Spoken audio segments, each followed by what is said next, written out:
சமீப காலங்களில் இளைஞர்களுக்கெல்லாம் கனவு கன்னி யார் தெரியுமா? பூஜா அகர்வால் தான். சின்ன திரையில் ஆக்கிரமிப்பு செய்து வாலிப வயோதிக அன்பர்களையும் தன் நெஞ்சங்களை கலக்கி கொண்டிருப்பவள். குவிஸ் புரோகிராம், ஏதாவது ஒரு நிகழ்ச்சியை தொகுத்து வழங்குவது, இசை நிகழ்ச்சிக்கு முன்னுரை, கல்லூரி கலாட்டாக்கள் என்று படிப்படியாக பல நிகழ்ச்சிகளை ரசனையாக நடத்தி கொண்டிருந்தாள். ஆனால் தொலைக்காட்சி தொடரில் நடிக்க மாட்டாள். சினிமா வாய்ப்புகள் வாசல் தேடி வந்து தீர்மானமாக மறுத்துவிட்டாள். மேக்கப்பே போட மாட்டாள். உனக்கு எதுக்கு பூஜா மேக்கப்? ஏற்கனவே மேக்கப் போட்ட மாதிரி தானே இருக்கிற நீ, சொன்னது ஒரு கல்லூரி மாணவன். பூஜாவுக்கு சினிமாவில் மட்டுமல்ல, வாழ்க்கையிலும் நடிக்க பிடிக்காது. எதையும் மிகைப்படுத்தக்கூடாது, இயல்பாக இருக்க வேண்டும். பாசாங்கு அறவே கூடாது. ஆனால் பிடிவாதம் நிறைய உள்ள பெண். அப்பா அகர்வால் ஒரு விளம்பர ஏஜென்சியின் நிர்வாகி. பூஜா அடிக்கடி ஆலோசனைகளை அப்பாவுக்கு வழங்குவாள். அதெல்லாம் அவருக்கு மிக பெரிய லாபங்களை ஈட்டி தந்ததால் மகள் என்ன சொன்னாலுமே வேதம்தான். பூஜா மூத்தவள், அடுத்தவள் தேஜா. பூஜாவுக்கு இப்போது 19 வயது. பிபிஏ 2ஆம் வருஷம் படிக்கிறாள். தேஜா 12வது வகுப்பு. 14 வயதிலிருந்தே டிவி மூலம் அகில இந்திய அளவில் பாப்புலரானவள் பூஜா. பூஜாவுக்கு காதலில் அறவே நம்பிக்கை இல்லை. இதுவரை அவளுக்கு காதல் கடிதம் தந்தவர்களை கணக்கெடுத்தால் சென்னை மாநகரில் பாதி ஆண்களாவது தந்திருப்பார்கள். பின்தொடர்ந்து வந்து சைட் அடிப்பது, நேரடியாக காதலை வெளிப்படுத்துவது. பெண் கேட்கவே ஒரு பார்ட்டி வந்துவிட்டது. தற்கொலை செய்து கொள்வேன் என்று மிரட்டும் ஆசாமிகள். பூஜா எதற்குமே மசிந்து கொடுக்கவில்லையே. ஒரு பத்திரிகை பேட்டியில் பூஜா பகிரங்கமாக அறிவித்தாள், காதலை விட அபத்தமான ஒரு சங்கதி இந்த பூமியில் இருக்கவே முடியாது. இளைஞர்களை முதலில் சோம்பேறியாக்கி அறிவை மழுங்கச் செய்து உழைப்பை நாசப்படுத்தி இறுதியில் அரைக்கிறுக்குகளாக, சமயத்தில் முழு பைத்தியங்களாக கூட ஆக்குவது இந்த பிளடி காதல் தான். காதல் என்ற பேரில் இன்றைய சினிமாக்கள் அடிக்கும் கூத்துகள் கொடுமை. காதலை ஒழித்தால்தான் இந்த சமூகமே முன்னேறும். இந்த பேட்டி பெரிய பரபரப்பை உண்டாக்கிவிட்டது. ஒரு அழகான பாப்புலரான இளம்பெண் இப்படி ஒரு அனல் பறக்கும் பேட்டியை தந்திருப்பது இளைஞர் உலகத்தையே ஒரு உலுக்கு உலுக்கிவிட்டது. அந்த பத்திரிகை வெளியான அன்றே பெரும் பரபரப்புடன் விற்று தீர்ந்துவிட்டது. அட்டையில் வேறு பூஜா அகர்வாலை போட்டு விட்டதால் ஒரு பிரதி கூட மிஞ்சவில்லை. அன்று மாலை வீடு திரும்ப அதே பத்திரிகையின் 2 முக்கியஸ்தர்கள் பூஜாவுக்காக காத்திருந்தார்கள். உங்கள் பேட்டியால் எங்களுக்கு பிரமாத வியாபாரம், உடனடியாக இன்னும் காப்பிகள் போடுறோம். ஒரு வார பத்திரிகை விற்பனைக்காக 2வது முறை பிரதிகளை தரப்போகிறது. இதுதான் முதன்முறை. நான் இப்போ என்ன செய்யணும்? காதலிக்கிற இந்த வயசில் காதலை இத்தனை கடுமையாக எதிர்க்கிறது ரொம்ப முரண்பாடான விஷயம். உங்களுக்கு காதல் தோல்வி ஏதாவது? சாரி, பூஜா சிரித்தாள். நினச்சேன், காதலை எதிர்த்தா உடனே காதல் தோல்வி, இல்லைன்னா காதலர்களோட அப்பா அம்மாவா, குறிப்பாக அப்பா. காதலை எதிர்க்கிற அப்பாக்களுக்கு என் ஓட்டுகளை சமர்ப்பிக்கிறேன். போச்சுடா, அப்பாக்கள் எண்ணிக்கை இனி அதிகமாகும். சரி, வந்த விஷயத்த சொல்லிடுறோம். நீங்கள் எங்கள் பத்திரிக்கையில் ஒரு தொடர் எழுதணும். அந்த தொடர் காதலை கடுமையாக எதிர்க்கிற தொடராக இருக்கணும். இந்த தொடரெல்லாம் எழுதி எனக்கு பழக்கமே இல்லைங்க. எழுதுகிற பொறுமையும் கிடையாது. எழுத முடியலன்னா உங்கள் கருத்துக்களை டிக்டேட் பண்ணுங்களேன். நாங்கள் உங்களுக்கு ஒரு அசிஸ்டண்ட்டை ப்ரொவைட் பண்ணுறோம். அந்த உதவியாளர் மூலமாக உங்கள் கருத்துக்களை வெளியிடலாம். என்ன சொல்கிறீங்க? சாரி, இப்போ எதுக்குமே எனக்கு டைம் இல்லை. நானே உங்களை அழைக்கிறேன், ஏதாவது செய்கிறேன் உங்கள் பத்திரிக்கைக்கு. பை. அவர்கள் ஏமாற்றத்துடன் எழுந்தார்கள். சார், விற்பனைக்காக யாரோ கதை எழுதிட்டு என் பேரை போட்டுறாதீங்க. நாங்கள் அந்த அளவுக்கு மலிவான பத்திரிக்கை இல்லைங்க. வர்றோம். போய்விட்டார்கள். அகர்வால் வெளியே வந்தார். பூஜா, பத்திரிக்கைக்காரங்க கிட்ட வார்த்தைகளை ஜாக்கிரதையாக உபயோகப்படுத்தணும். போங்க டேடி, உண்மையை யார்கிட்ட சொன்னாலும் அதனோட வேல்யூ அதே தான். அம்மா வந்தாள். பூஜா, வர்ற சித்திரை மாதம் உனக்கு வயசு 20, அதனால் உனக்கு ஒரு கல்யாணம் செஞ்சு வைக்கணும். பூஜா மௌனமாக இருந்தாள். என்னடி பேசலை? திரும்பி அப்பாவை பார்த்தாள். சரி, நான் ரெடி. இருவருமே அந்த பதிலை எதிர்பார்க்கவில்லை. ஒரு மாதிரி அதிர்ந்து போனார்கள். உனக்கு என்ன மாதிரி மாப்பிள்ளை வேணும்? அகர்வால் கேட்டார். அப்படியெல்லாம் என் மனசில் எதுவும் கைட்லைன்ஸ் இல்லைப்பா. வர்ற ஆட்களையெல்லாம் உரசியாக பார்க்க முடியும். இது தங்கமா தகரமான்னு தெரிஞ்சுக்க.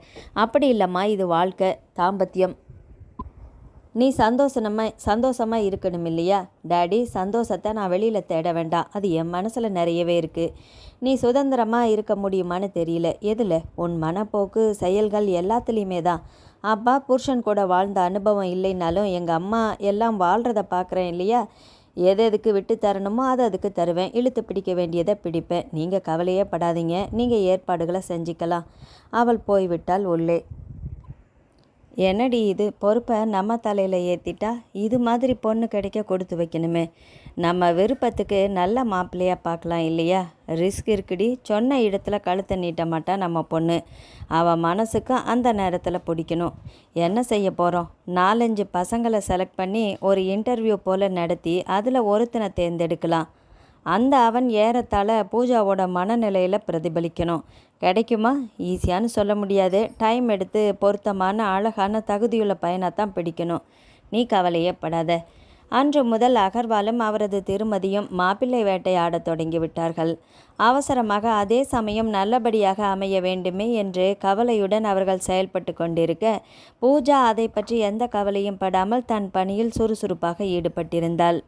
யதார்த்தம் மட்டுமல்ல, எதிர்பாராததும் கூடத்தான் வாழ்க்கை என்பது அடுத்து வந்த நாட்கள் அவளை உணர்த்த இருந்தன. அகர்வாலும் திருமதியும் படாத பாடுபட்டு ஏறத்தாழ 2 மாத காலங்கள் உழைத்ததில் அவர்களுக்கு ஓரளவு பலன் கிடைத்தது. 4-5 இளைஞர்களை தேர்ந்தெடுக்க ஒருவருக்கொருவர் தெரியாமல் நாசுக்காக வெவ்வேறு இடங்களில் ஒரு இன்டர்வியூ போல நடத்தி இறுதியில் வசந்தை தேர்ந்தெடுத்தார்கள். அவர்கள் எதிர்பார்ப்புகள் இத்தனைக்கும் வசந்த் பொருந்தினா. நல்ல அழகு, நிறைந்த பர்சனாலிட்டி, பெரிய நிறுவனம் ஒன்றின் அதிகாரி, டீசண்டான குடும்ப பின்னணி எல்லாமே இருந்தது. வயது 26. அவனை கண்டு எடுப்பதற்குள் நாக்கு தள்ளிவிட்டது. அகர்வால் வேடிக்கையாக கூட சொன்னார், இதைவிட நம்ம பொண்ணு எவன் கூடாவது ஓடி போயிருந்தா கூட நமக்கு இந்த கஷ்டமே இல்லை. அம்மா முறைத்தாள். வசந்த் வீட்டிலும் தரகர் மூலம் தகவல் அனுப்பப்பட்டு விட்டது. பூஜா பற்றி வசந்த் தரோவாக அறிந்திருந்தான். தெரியாததை இவர்கள் சொல்லியும் கொடுத்து விட்டார்கள். பெண் பார்க்கும் படலத்தை நடத்தலாமா என்று பூஜாவை கேட்டார்கள். தாராளமா, எனக்கு எந்த தடையும் இல்லை. இதில் உங்கள் பாரம்பரிய சந்தோஷங்கள் எதையுமே நீங்கள் விட்டு தர வேண்டாம். அப்பா அம்மாவுக்கு சந்தோஷமாகிவிட்டது. எப்படிப்பட்ட பெண்? இந்த காலத்தில் இப்படி ஒரு பெண் கிடைக்குமா? அந்த வார கடைசியில் வசந்த் தன் பெற்றோர்கள், அக்கா சகிதம் பெண் பார்க்க வந்திருந்தா. பூஜா அறிமுகப்படுத்தப்பட்டதும் கலகலப்பாக பேசத் தொடங்கிவிட்டாள். அவளது இயல்பான வெகுளித்தனம், புத்தி கூர்மை அவர்கள் எல்லாருக்குமே பிடித்துவிட்டது. மற்றபடி லௌகீகங்கள், விருப்பம் போல எதுவுமே கட்டாயமில்லை. பஞ்சாங்கம் கொண்டு வரப்பட்டது. தேதிகள் அவசரப்பட்டன. அடுத்த மாத ஆரம்பத்தில் நல்ல முகூர்த்தங்கள் இருந்தன. ஒன்றை குறித்து கொண்டார்கள். எல்லாரும் சேர்ந்து பஃபே லஞ்ச் சாப்பிட்டார்கள். புறப்பட்டார்கள். வசந்த் பூஜாவின் அருகில் வந்தா.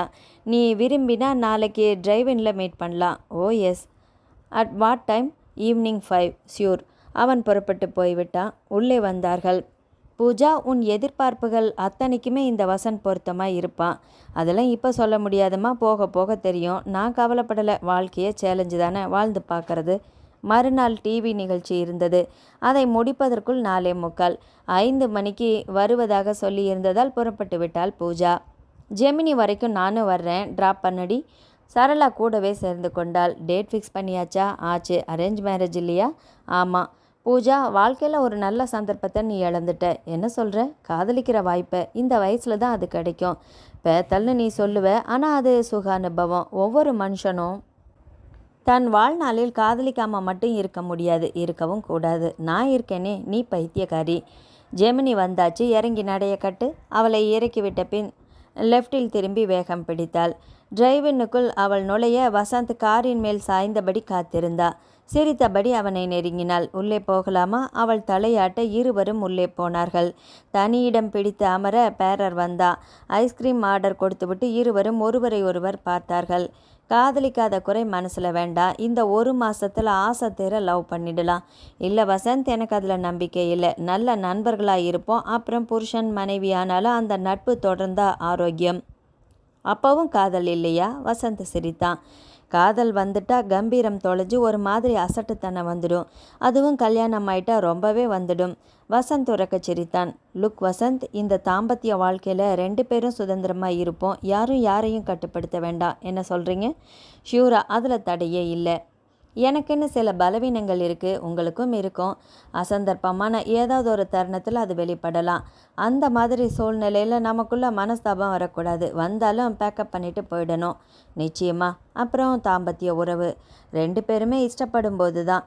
யாரும் யாரையும் கட்டாயப்படுத்தக்கூடாது. வசந்தின் பேச்சு அவளுக்கு பிடித்திருந்தது. அவள் எதிர்பார்த்த குணங்கள் எல்லாமே இருந்தன. எதிர்பாராத சில நல்ல குணங்களும் இருந்தன. ஐஸ்கிரீமை சாப்பிட்டார்கள்.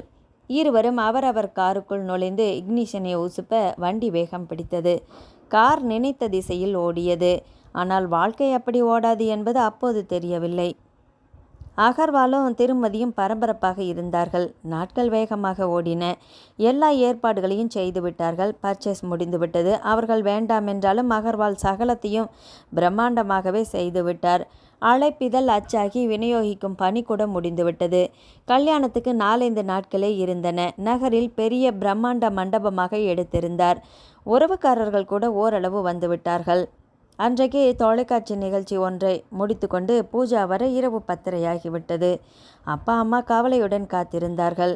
பூஜா, நாளையிலேருந்து உன் ப்ரோக்ராம் எல்லாமே கட் பண்ணிக்கோ. கல்யாண பொண்ணு கண்ணு பட்டுடும். சாப்பிடவா? தூக்கம் வருதுமா, கொஞ்சம் பாலை மட்டும் கொடு. பாலை குடித்துவிட்டு படுத்து விட்டாள். உடனே உறக்கம் பிடித்து விட்டது. அப்பா அம்மாவும் படுத்து விட்டார்கள். பூஜா அயர்ந்து தூங்கி கொண்டிருந்தாள். கதவு தட்டப்பட்டது. அகர்வால் எழுந்து விளக்கை போட்டார். நள்ளிரவு 1 மணி. மறுபடியும் கதவு தட்டப்பட்டது. இந்த நேரத்தில் யார்? அகர்வால் எழுந்து போய் கதவை திறந்தார். வெளியே ஒரு இளைஞன் நின்றிருந்தா. என்ன வேணும்? பூஜா இந்த வீட்டில் தானே இருக்கா? ஆமாம். நீங்கள் யார்? சுமன். உங்களுக்கு என்ன வேணும்? பூஜா வேணும். மிஸ்டர், இந்த அர்த்த ராத்திரியில் வந்து என்ன இது?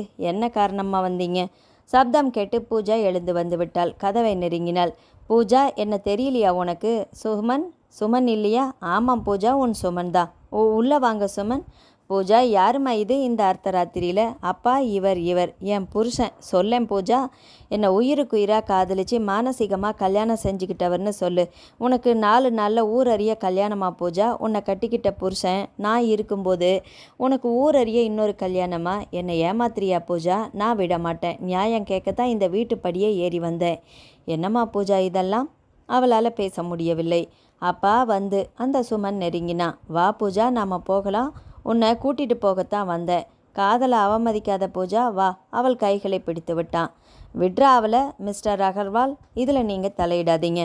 தலையிடுவேன். அவளுக்கு கல்யாணம் நடக்க போகுது. ஏற்கனவே அது நடந்தாச்சு. ஒரு பொண்ணுக்கு 2 புருஷன் தேவையில்லை. நீ வா பூஜா. அவளை இழுத்து கொண்டு சுமன் நடக்க அப்பா இன்னொரு கையை பிடித்து இழுத்தார். பூஜா, நீ போகக்கூடாது. நீ வா பூஜா. No no. அலறிக்கொண்டு பூஜா விழித்தாள். கனவு. உடம்பு முழுக்க தெப்பமாக நடந்து போயிருந்தது. கூடவே வெடவெடவென்று ஆடிக்கொண்டிருந்தது. நாக்கு வறண்டு போனது. கஷ்டப்பட்டு எழுந்து ஹாலுக்கு வந்தாள். ஃப்ரிட்ஜை திறந்து தண்ணீரை மடக்கென்று எடுத்து குடித்தாள். கால்கள் குலைந்தன. மெல்ல நடந்து வந்து கட்டிலில் உட்கார்ந்தாள். ஏன் இப்படி ஒரு கனவு? கனவில் வந்த அந்த சுமன் யார்? அந்த உருவம் கூட பளிச்சென்று அடர்த்தியான மீசை முடியுமாக உயரம், பூசினார் போல உடம்பு, வசீகரமான கண்கள் என்று அழுந்த பதிந்து போயிருந்ததே. கனவில் இப்படி ஒரு உருவம் வர முடியுமா? காதலியே நம்பாத எனக்கு இப்படி ஒரு கனவா? ஏற்கனவே நான் கல்யாணம் ஆனவள் என்று ஏன் இப்படி ஒரு கனவு? குழப்பமாக இருந்தது. அப்பாவிடம் சொல்லலாமா? சொல்லத்தான் வேண்டும். எதையும் மறைத்து எனக்கு பழக்கமில்லையே. அதன் பிறகு அவளுக்கு உறக்கமே வரவில்லை. எதற்கும் கலங்காத பூஜா லேசாக ஆடிப்போயிருந்தாள். விடியட்டும் என்று காத்திருந்தாள். அப்பா காலையில் காப்பி குடிக்கும்போது அவர் பக்கத்தில் வந்து உட்கார்ந்தாள். என்னம்மா, ராத்திரி சரியாக தூங்கலையா? முகமெல்லாம் லேசாக வீங்கின மாதிரி இருக்கே. ஆமாம்ப்பா, ஒரு பயங்கர கனவு. கனவா? சொல்லு. தன் கனவை முழுமையாக விவரித்தாள். முடிந்ததும் அவர் சிரித்தார் உரக்க. ஏன்பா, டிவி மீடியாவில் நீ நிறைய ப்ரோக்ராம் பண்ணுற, அதோட பாதிப்பு தான் இது. கற்பனை உலகத்தில் எப்பவும் வாழ்கிறவங்களுக்கு இது மாதிரி சிக்கல்கள் எல்லாம் வர்றதுக்கு நிறைய வாய்ப்பு இருக்குமா? எனக்கு என்னவோ கலக்கமாக இருக்குப்பா. என்ன கலக்கம்? நிஜமாக அது மாதிரி ஒரு ஆள் இருப்பானா என்ன? அது இல்லை. ஆனாலும் விடம்மா, கல்யாண சமயத்தில் இது மாதிரியெல்லாம் அப்செட் ஆகக்கூடாது. அதை முடிஞ்சா நீ போகிற ஏதாவது ப்ரோக்ராமுக்கு இதை யூஸ் பண்ணிக்கோ. போம்மா. அவர் பிரச்சனையை சுலபமாக்கி விட்டார். பூஜா தன் வேலைகளை கவனிக்க போய்விட்டாள். அம்மா கவலையுடன் வந்தாள். என்னங்க இப்படி ஒரு கனவு? அகர்வால் சிரித்தார். உனக்கும் பயமா? நீ அவளை விட மோசமாக போய் வேலையை பாருமா. அடுத்து வந்த 2 நாட்களில் பூஜா அதை மறந்தே போனாள். தோழிகள் சிலர் வீட்டுக்கு வந்தார்கள். கலகலப்பான சூழ்நிலை உருவாக்கிவிட்டது. முதல் நாளே இப்போதைய வழக்கம் போல ரிசப்ஷன் வைக்கப்பட்டது. டிவி மொத்தமாக ரிசப்ஷனில் இருந்தது. பேட்டிக்கான நிறைய பேரை பூஜா சந்தித்த காரணமாக பிரபலமான சினிமா கலைஞர்களும் வரவேற்பில் கலந்து கொண்டார்கள். அகர்வால் கூட்டம் தாழ முடியாமல் திணறிவிட்டார். வசந்த் பூஜாவுக்குள்ள மதிப்பை பார்த்து மிரண்டு போயிருந்தா. எப்பேற்பட்ட மனைவி எனக்கு வைத்திருக்கிறாள்? பெருமிதமாக இருந்தது. இரவு 9:30 ரிசப்ஷன் முடிந்து சாப்பாடு முடிந்து பூஜா தன்னறைக்கு வர 11. உடனே படு பூஜா. காலையில் 7:30 9 முகூர்த்தம். 4 மணிக்கு எழுந்து குளிச்சாத்தான் அலங்காரம் செஞ்சுக்க சரியாக இருக்கும். பூஜா படுத்து விட்டாள். அடிமனதில் ஒரு பீதி இருந்தது. அந்த கனவு மறுபடியும் வந்துவிடக்கூடாது என்று. வரவில்லை. இப்படி ஒரு கனவு பாதிக்குமா? காலை எழுப்பப்பட்டால் குளித்துவிட்டு வந்தால் பிரபலமான மேக்கப்காரர் வந்திருந்தார். பூஜாவுக்கு இதெல்லாம் பிடிக்காது. ஆனாலும் வேறு வழி இல்லாமல் கல்யாணம் என்ற காரணத்தால் சிலவற்றுக்கு காம்ப்ரமைஸ் ஆகியிருந்தாள். முகூர்த்த நேரம் நெருங்கிவிட்டது. பூஜாவின் கழுத்தில் வசந்த் தாலி கட்டிவிட்டான். பிறகு மணவரை சடங்குகள். வந்தவர்கள் மூச்சு முட்ட அகர்வால் உபசரித்து கொண்டிருக்க பகல் 1 மணிக்குள் கூட்டம் ஓய்ந்து ஏறத்தாழ மண்டபமே காலியாகிவிட்டது. முதல் ராத்திரிக்காக மண்டபத்தில் ஒரு ஏசி அறையை ஏற்பாடு செய்திருந்தார் அகர்வால். வசந்தின் அம்மா அப்பாவை அழைத்து அதை காட்ட மறந்து போயிட்டேனே, உங்ககிட்ட சொல்ல என்ன இன்னைக்கு சாந்தி முகூர்த்தம் இல்லை. ஏன்? எங்கள் குடும்ப வழக்கப்படி கல்யாணம் முடிஞ்சதும் திருப்பதியில் போய் தரிசனம் பண்ணணும். அது முடிஞ்சு வந்தப்புறம்தான் சாந்தி முகூர்த்தம். அடடா, எல்லா ஏற்பாடுகளையும் பிரமாதமாக செஞ்சு வச்சிட்டேனே. மன்னிச்சிடுங்க, இதை நாங்கள் உங்களுக்கு முன்னாடியே சொல்லியிருக்கணும். திருமதி அகர்வால் அருகில் வந்தாள். தப்பே இல்லை, தெய்வத்துக்கு உண்டான வேண்டுதல் முக்கியம். குழந்தைகள் நல்லபடியாக வாழ வேண்டாமா? பிள்ளையோட அப்பா அம்மா நாங்கள் போகிறோம். பூஜாவோட பேரண்ட்ஸ் நீங்களும் வரணும்.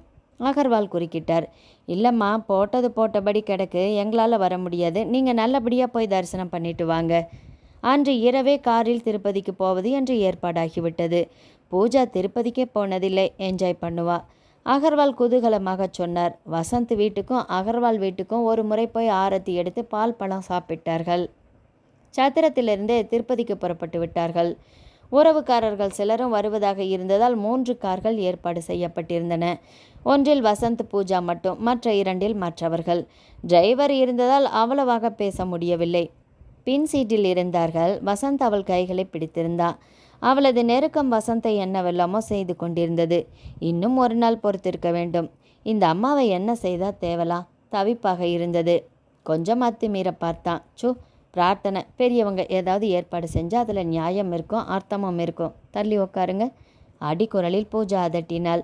வசந்த் விலகி கொண்டா. இரவு 7க்கு சென்னையை விட்டு புறப்பட்டிருந்தார்கள். 11 மணிக்கு திருமலையில் இருந்தார்கள். ஒரு காட்டேஜ் எடுத்திருந்தார்கள். தெரிந்தவர்கள் அங்கே இருந்ததால் தரிசனத்துக்கு ஏற்பாடு செய்யப்பட்டிருந்தது. ஆனாலும் சிறப்பு வரிசையில் போய் நிற்க 1 மணி ஆகிவிட்டது. பூஜாவுக்கு எப்போதுமே தூக்கம் ஒழித்து பழக்கமே இல்லை. வரிசையில் நிற்பதும் தூக்கம் ஆட்டியது. கஷ்டப்பட்டு கட்டுப்படுத்தி கொண்டாள். சந்நிதியை நெருங்கும் போது அதிகாலை 3 மணி. அன்றைக்கு நல்ல கூட்டம் இருந்தது. தரிசனம் நன்றாக இருந்தது. முடித்து கொண்டு பிரகாரத்துக்கு வந்தபோது ரம்யமாக இருந்தது. தை மாதம், ஜனவரியின் இறுதி. குளிரோடு கூடிய காற்று, அந்த விளக்குகள், நெய் கலந்த பிரசாத மனம், தங்க கோபுரம், கனத்த கூட்டம் என்று பூஜாவுக்கு ஆலயத்தை விட்டு நகரவே பிடிக்கவில்லை. 4 மணி வரை பிரகாரத்தில் இருந்தார்கள். அப்பா அம்மா செலுத்த வேண்டிய பிரார்த்தனைகளை எல்லாமே முடித்து கொண்டு வந்தார்கள். நீ புதுசாக வர்ற, எப்படி இருக்குது திருப்பதி? ரொம்ப நாள் இங்கே வாழ்ந்த மாதிரியே இருக்கத்த, ரொம்ப பிடிச்சிருக்கு. அடிக்கடி வரணும். நிச்சயமாக வரலாம். எங்கள் குலதெய்வம் வெங்கடேச பெருமாள் தான். நாங்கள் வருஷத்துக்கு 3-4 தடவை வந்துடுவோம். சரி, காட்டேஜில் போய் எல்லாருமே ஒரு தூக்கம் போட்டுட்டு புறப்படலாம். நல்ல விதமாக தரிசனம் முடிஞ்சது. இனி எல்லாமே ஜோராக நடக்கும். காட்டேஜ் வந்தார்கள். வசந்த் உடனே போய் படுத்து விட்டான். பூஜா, படுமா, எனக்கு தூக்கமே வரலத்த. மாமியார் சிரித்தாள். அத்தை, காலையில் குளிச்சுட்டு இன்னொரு வாட்டி கூட தரிசனம் பண்ண முடியுமா? என்னங்க, நமக்கு பொருத்தமான மருமகள் தான். என்ன போலவே இருக்கா. நிச்சயமாக பண்ணலாம். 6க்கே எழுந்து பூஜா குளித்து விட்டாள். மாமியாரும் எழுந்து தயாராகிவிட்டார். என்னங்க, எழுந்துருங்க. அப்பா எழுந்தார். நான் தேவஸ்தான ஆஃபீஸர்கிட்ட கொண்டு போய் உங்களை விட்டுறேன். அவரை எழுப்பலையா? இல்லைம்மா, அவன் தூங்கட்டும். அப்பாவும் திருப்பி வந்துட்டோம். நீயும் நானும் தரிசனம் பண்ணலாம். சரி அத்தை. தேவஸ்தான அலுவலகத்தில் இவர்களை அப்பா கொண்டு போய் சேர்க்க நேற்று இருந்த அந்த அதிகாரி இருந்தார். நான் பார்த்துக்கிறேன், நீங்கள் போங்க சார். அப்பா போய்விட்டார். நம்ம கோயிலோட முக்கியமான அங்கம் ஒருத்தர் உண்டு. அவர் இன்றைக்கி ஸ்பெஷலாக பூஜை பண்ணுறாரு. இன்னும் கொஞ்சம் நேரத்தில் இது தொடங்கும். தரிசனம் நிறுத்தி வைக்கப்பட்டிருக்கு. அவரோட பூஜையில் உங்களை சேர்த்து விட முடியுமான்னு பார்க்குறேன். சரி. அவர் ஃபோனில் தெலுங்கில் பேசினார். பூஜாவுக்கு நன்றாக புரிந்தது. ரிசீவரை வைத்தார். உங்களை ஆள் வந்து கூட்டிகிட்டு போகும். இப்போ 10 நிமிடத்தில் ஆள் வந்தது. வாங்கம்மா. இருவரும் அவரை பின்பற்றி நடந்தார்கள். அடிக்கடி இந்த கோயிலுக்கு வந்ததைப் போல பூஜாவுக்கு ஒரு உணர்வு இருந்தது. ஏனென்றே தெரியவில்லை. மெயின் என்ட்ரன்ஸ் வழியாக நேராக உள்ளே அழைத்து சென்று விட்டார் அந்த மனிதர். சந்நிதியில் ஒரு குடும்பம் இருந்தது, பெரிய குடும்பம். சார் இவங்க தான், ஆஃபீஸர் சொன்ன 2 பேர் இவர்தாம்மா ஸ்பெஷல் பூஜை பண்ணுறாரு. எங்களையும் உங்கூட சேர்த்துக்கிட்டதுக்கு நன்றி. அம்மா சொல்ல கை கூப்பி விட்டு பூஜா பார்வையை உயர்த்தினாள். பலமாக தாக்கப்பட்டாள். எதிரே நின்ற அந்த மனிதரை சமீபத்தில் தான் நான் பார்த்துருக்கேன். யாரது? நெஞ்சு முழுக்க தவிப்பு ஓடியது. வெகு கிட்டத்தில் யாரும் விரட்டாமல் அதிக நேரம் நின்று வெங்கடேச பெருமாளை தரிசிப்பதில் அம்மா சிலிர்த்து போயிருந்தாள். அதே சமயம் பூஜா மண்டையை குடைந்து கொண்டிருந்தாள். எதிரே நின்ற அந்த மனிதருக்கு 45லிருந்து 50க்குள் இருக்கலாம். தலை கூட அதிகமாக நரைத்திருக்கவில்லை. காதோரம் முன்னுச்சியில் லேசாக நரை, மீடியமான உயரம், அடர்த்தியான மீசை, இரட்டை நாடி தேகம், அந்த வசீகரமான கண்கள், நான் அடிக்கடி பார்த்த கண்கள். ஏறத்தாழ அப்பா வயது. நான் திருப்பதிக்கே இப்போது தான் வருகிறேன். இவரை நான் எங்கே பார்த்தேன்? தவித்தாள். பூஜை முடிந்துவிட்டது. பிரசாதம் கொடுத்தார்கள். வெளியே வந்தார்கள். அவரே கை நிறைய நெய் சொட்டும் சர்க்கரை பொங்கலை இலையில் எடுத்து வந்தார். இந்தாங்கம்மா. சார், நான் உங்களை எங்கேயோ பார்த்துருக்கேனே. நான் பிறந்தது முதல் திருப்பதியில் தான்மா இருக்கேன். எனக்கு 47 வயசாச்சு. திருப்பதியை விட்டு நான் நகரலை. இந்த கோயிலில் முக்கியமான பொறுப்பில் இருக்கேன். உங்கள் பேர்? சுமன். பூஜாவுக்கு தூக்கி வாரி போட்டது சுமன். 4 நாட்களுக்கு முன்னால் அவள் கனவில் வந்தது சுமன். அவரை உற்று பார்த்தாள். அந்த நரையை கொஞ்சம் முத்திப்போன முகத்தை கற்பனையில் இளமையாக மாற்றி பார்த்தாள். கனவில் வந்த அதே சுமன். அந்த சுமனுக்கு வயதானால் இவர்தான். கொஞ்சம் கூட, ஒரு கடுகளவு கூட மாற்றமில்லை. போகலாமா பூஜா? காலை மணி 10 ஆகியிருந்தது. சரி அத்தை, இனிமேல் நீங்கள் எப்போ வந்தாலும் நம்ம வீட்டுக்கு வந்துடுங்க. எல்லா ஏற்பாடுகளையும் நான் செஞ்சு தரேன். இவ என் மருமகள். கல்யாணம் நேற்று தான் ஆச்சு. தரிசனம் முடிச்சுட்டு போய்த்தான் சாந்தி முகூர்த்தம். உன் வாழ்க்கை நல்லபடியாக இருக்கட்டுமா? சுமன் வாழ்த்தினார். பூஜாவுக்கு உள்ளுக்குள்ளே பொங்கி பொங்கி வந்தது. அந்த கனவு குரல் காதுக்குள் ஒலித்து கொண்டே இருந்தது. உன்னை கட்டிக்கிட்ட புருஷன் நான் இருக்கும்போது உனக்கு ஊரறிய இன்னொரு கல்யாணமா? என்னை ஏமாத்திரியா பூஜா? நாங்கள் வர்றோம். மாமியார் நகர பூஜா கை கூப்பி விட்டு அவரையே திரும்ப திரும்ப பார்த்தபடி நடந்தாள். அவரும் ஏதோ ஒரு உந்துதலில் 2 முறை திரும்பி பார்த்து விட்டார். பூஜா திருப்பதியை விட்டு மனமில்லாமல் தான் புறப்பட்டாள். சென்னை திரும்பி கொஞ்சம் ஓய்வெடுத்து கொண்டார்கள். இரவு விருந்தை அம்மா தயார் செய்ய தொடங்கினாள். அப்பா பெட்ரூமை அலங்கரித்து கொண்டிருந்தார். இரவு 7 மணி. வசந்த் ஒரு மாதிரி எதிர்பார்ப்பில் கிரகத்தில் இருந்தா. ஆனால் பூஜா மட்டும் சுத்தமாக தொலைந்தே போயிருந்தாள் மனசளவில். பூ தொடுத்து கொண்டிருந்தாள். திரும்ப திரும்ப சுமன் முகம். அதுவும் எப்படி மாறி மாறி திருப்பதியில் பார்த்த அந்த மிடிலேஜ் முகமும் கனவில் பார்த்த வாலிப உருவமும். அது கனவாக இருக்கலாம், ஆனால் திருப்பதியில் அப்பட்டமான நிஜம். இரவு 8 மணிக்கு அப்பா அம்மா வந்தார்கள். 9:30 மணி வரை இருந்து மகளை மாப்பிள்ளையை வாழ்த்திவிட்டு போனார்கள். பூஜா, நேரமாச்சு, வந்து பாலை எடுத்துக்கோமா. மாமா அத்தையை வணங்கிவிட்டு பால் சம்புடன் உள்ளே நுழைந்தாள்.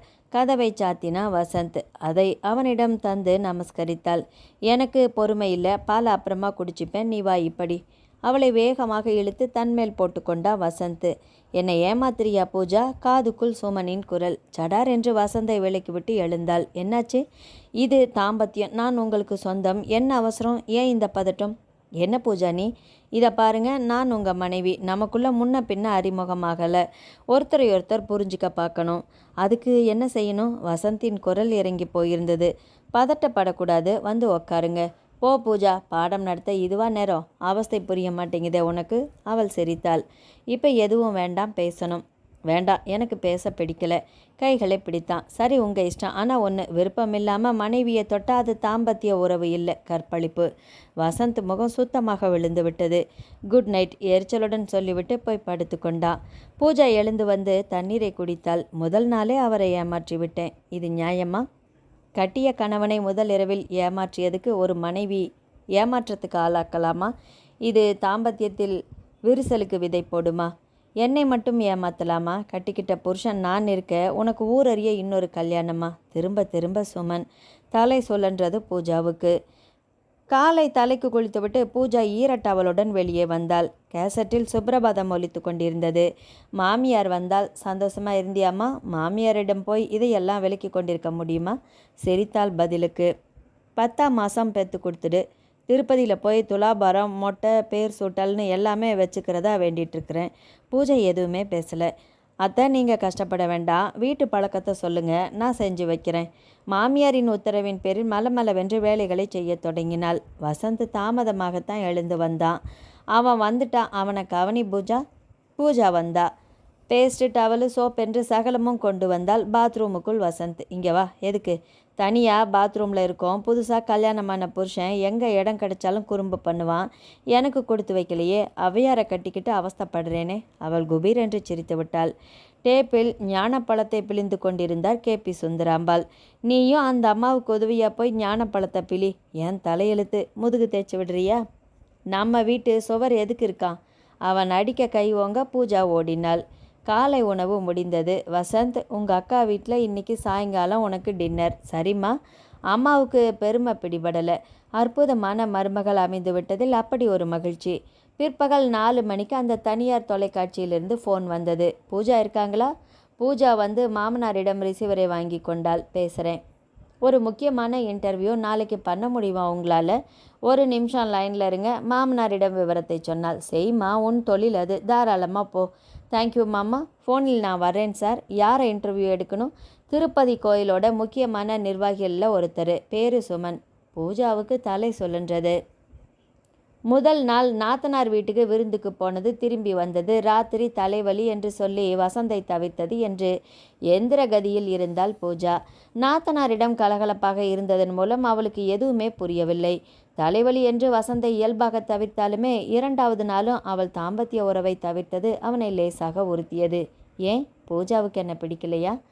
சுதந்திர மனப்போக்கு கொண்ட பெண் என்றெல்லாம் அவள் அப்பா சொல்லித்தானே நான் சம்மதித்து கல்யாணம் செய்து கொண்டேன். கெடுபடியான கர்வமான பெண்ணாக பூஜா இல்லை. குடும்பத்தில் பெரியவர்களிடம் இயல்பாக ஒட்டி கொண்டு விட்டாள். பிறகு ஏன் என் ஒருவனிடம் மட்டும் மாறுபட்டு நிற்கிறாள்? இது மாறுபாடு என்று ஏன் நினைக்க வேண்டும்? லேசான மிரட்சியாக கூட இருக்கலாம். அதை காட்டிக்கொள்ளாமல் தவிர்க்க நினைக்கலாம். விட்டு பிடிக்கலாம். அவன் இப்படி நினைக்க பூஜா ஒரு மாதிரி தவித்து கொண்டிருந்தாள். நான் ஏன் இப்படி இருக்க வேண்டும்? வசந்த் கட்டின கணவன். என்னிடம் சகல உரிமைகளையும் எடுத்துக்கொள்ளலாம். அவரை நான் ஏன் பட்டினி போட வேண்டும்? செய்யலாமா? இது தப்பல்லவா? பளிச்சென்று கனவில் வந்த அந்த சுமனும் அவனே சற்று முதுமை பெற்ற திருப்பதி சுமனும் வந்து போனார்கள். குழம்பியது. கட்டிக்கிட்ட புருஷன் நான் இருக்க உனக்கு ஊரறிய இன்னொரு கல்யாணமா? எப்படி? இப்போது வயது 20. இதற்குள் வாழ்க்கையில் எதுவுமே எனக்கு தொடங்கவில்லையே. ஏன் அப்படி ஒரு கனவு? சரி, அது வெறும் கனவல்ல. கனவில் வந்த மனிதனின் தோற்றத்தில் நடமாடும் மற்றொரு மனிதன். கிட்டத்தட்ட 25 வருடங்கள் அதிகமான பிராயம் இருக்கலாம். கனவு சுமனின் அப்பாவா? சேச்ச, அப்பா பிள்ளை 2 பேருக்குமே சுமன் என்று ஒரே பேராக இருக்க முடியும்? நிச்சயமாக இந்த கனவுக்கும் என் வாழ்க்கைக்கும் தொடர்பு இருக்க வேண்டும். நாளை அதே சுமனை தொலைக்காட்சிக்காக பேட்டி எடுக்க வேண்டும். அப்போது பேசிக்கொள்ளலாம். நாளைக்கு பேட்டி என்றால் 2 மணிக்கு அவரை சந்தித்து விவரங்கள் சேகரிக்க வேண்டும். உறங்கி போனாள். காலையில் இயல்பாக இருந்தால். பிற்பகல் 1 மணிக்கு புறப்பட்டு விட்டாள். லேட் ஆகுமா பூஜா? ஏன் அத்தை? வசந்தை அனுப்பி வைக்கணுமா? வேண்டாம், அவர் எதுக்கு கஷ்டப்படணும்? அவங்க வண்டியிலே கொண்டு வந்து விட்டுருவாங்க. நீங்கள் பயப்பட வேண்டாம் அத்தை. புறப்பட்டு வந்து விட்டாள். தொலைக்காட்சியின் சேட்டிலைட் ஸ்டேஷனுக்கு வந்து சுமன் எங்கே இருக்கிறார் என்று கேட்டு அவர்களது வண்டியிலேயே சுமன் இருக்கும் ஹோட்டலுக்கு வந்து விட்டாள். ரிசப்ஷனில் காத்திருந்தாள். அழைப்பு வந்தது. அவரது அறைக்குள் நுழைந்தாள். வணக்கம் சார். சுமன் திரும்பினார். உங்களை எங்கேயோ திருப்பதியில் நீங்கள் நடத்தின விசேஷ பூஜையில் கலந்துக்கிட்ட பெண். புதுசாக கல்யாணமான பூஜா. அட ஆமாம், நீ தான். சாரி, நீங்கள் தானே அது. நீ இன்னே சொல்லலாம். ஓ, டிவியில் காம்பேரா? Very good. உன் மாமியார் சௌக்கியமா? ஹஸ்பண்ட் எப்படி இருக்கிறாரு? நல்லா இருக்கிறாரு. உட்காருமா. காப்பிக்கு இன்டர்காமில் உத்தரவிட்டார். சொல்லுமா. இன்டர்வியூ எடுக்கிறதுக்கு முன்னால் உங்களை பற்றி நான் தெரிஞ்சுக்கணும். இன்ஃபர்மேஷன் கலெக்ட் பண்ணி வச்சுக்கிட்டா தான் அங்கே கேமரா முன்னால் பளிச்சுன்னு ப்ரெசன்ட் பண்ண முடியும். Very good. உனக்கு என்ன வேணும் சொல்லு. முதல்ல உங்கள் ஃபேமிலி பற்றி சொல்லுங்கள். உங்களுக்கு எப்போ கல்யாணம் ஆச்சு? எத்தனை பசங்க? நீங்கள் பிறந்த முதல்ல திருப்பதி தானா? எனக்கு 26 வயதில் கல்யாணம். அடுத்த வருஷமே ஒரு பையன் பிறந்தான். அவன் இப்போ லண்டனில் பிஸ்னஸ் மேனேஜ்மெண்ட் பண்ணிகிட்ருக்கான். உன் வயசு என்ன? 20? ஆமாம். அதுதான் என் மூத்த பிள்ளையோட வயசு. அடுத்தபடியாக 12th படிக்கிற ஒரு பொண்ணு, அப்புறம் 9th படிக்கிற ஒரு பையன். 3 குழந்தைகள். உங்கள் மனைவி ரொம்ப அன்பானவள். அவளால் தான் இந்த அளவுக்கு நான் ஜெயிக்கவே முடிஞ்சது. வாழ்க்கையில் சீரான குடும்ப நிர்வாகம், எதை பற்றியும் நான் கவலைப்பட தேவையில்லை. பிறகு தொழில் திருப்பதியில் அவரது அந்தஸ்து, அவரது கல்வி, ஆன்மீகம், ஆலய பணி என்று பேட்டிக்கு தேவையான தகவல்களை கேட்டு குறிப்பெடுத்து கொண்டாள்.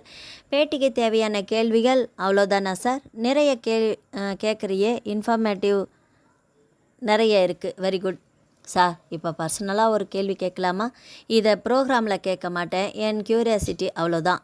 கேளுமா. உங்களுக்கு காதலில் நம்பிக்கையுண்டா? அவர் சற்று யோசித்துவிட்டு சற்றென்று சிரித்தபடி, எஸ், என் மனைவி லக்ஷ்மியை 20 வருஷத்துக்கு மேலே நான் காதலிச்சிட்டு தானே இருக்கேன். நான் இதை கேட்கல. பின்ன சாரி, நீங்கள் கோவப்படக்கூடாது. உங்கள் மனைவியை தவிர உங்கள் மனசை கவர்ந்த பெண் யாராவது உண்டா? தாய், சகோதரிகள், மகள்கள் எல்லாம் மழுப்ப வேண்டாம். தைரியமாக இருந்தால் நிஜமான பதில் தேவை. அவர் எழுந்தே விட்டார். அந்த அறைக்குள் நடந்தார். அவரது முகம் மாறிவிட்டது. சிரிப்பு சுத்தமாக தொலைந்து போய் ஒரு சோகம் குடியேறியதைப் போல இருந்தது. மௌனம் நீடித்தது. சாரி சார், நான் இப்படி ஒரு கேள்வியை உங்களை மாதிரி ஒரு பெரிய மனுஷங்கிட்ட கேட்டிருக்க கூடாது தான். ஏதோ ஒரு உந்துதல் கேட்டுட்டேன். Forget it. நான் புறப்படுறேன். இன்டர்வியூ சரியாக 4:30க்கு ஸ்டேஷனுக்கு வந்துடுங்க. அவள் கதவு வரை வர, பூஜா ஒரு நிமிஷம். என்ன சார்? நானும் இது வரைக்கும் யார்கிட்டையும் சொல்லலை, சொல்லவும் முடியாத ஒரு சங்கதி. ஆனால் என்னை நீ எங்கேயோ கொண்டு போயிட்ட சார். நீ கேட்ட கேள்விக்கான பதிலை நாளைக்கு காலையில் 10 மணிக்கு நான் சொல்கிறேன். உனக்காக ஒரு நாள் அதிகமாக இங்கே தங்க போகிறேன். எனக்கு ஒரு வடிகால் வேணும் பூஜா. இப்போ நீ புறப்படு. அதன் பிறகு அவர் ஸ்டேஷனுக்கு வந்து இன்டர்வியூ முடித்து பூஜா வீடு திரும்ப இரவு 8:30. சாப்பாடு முடித்து பெட்ரூம் வர 9:30. அவளே கதவை சாத்தி விட்டு வந்தா.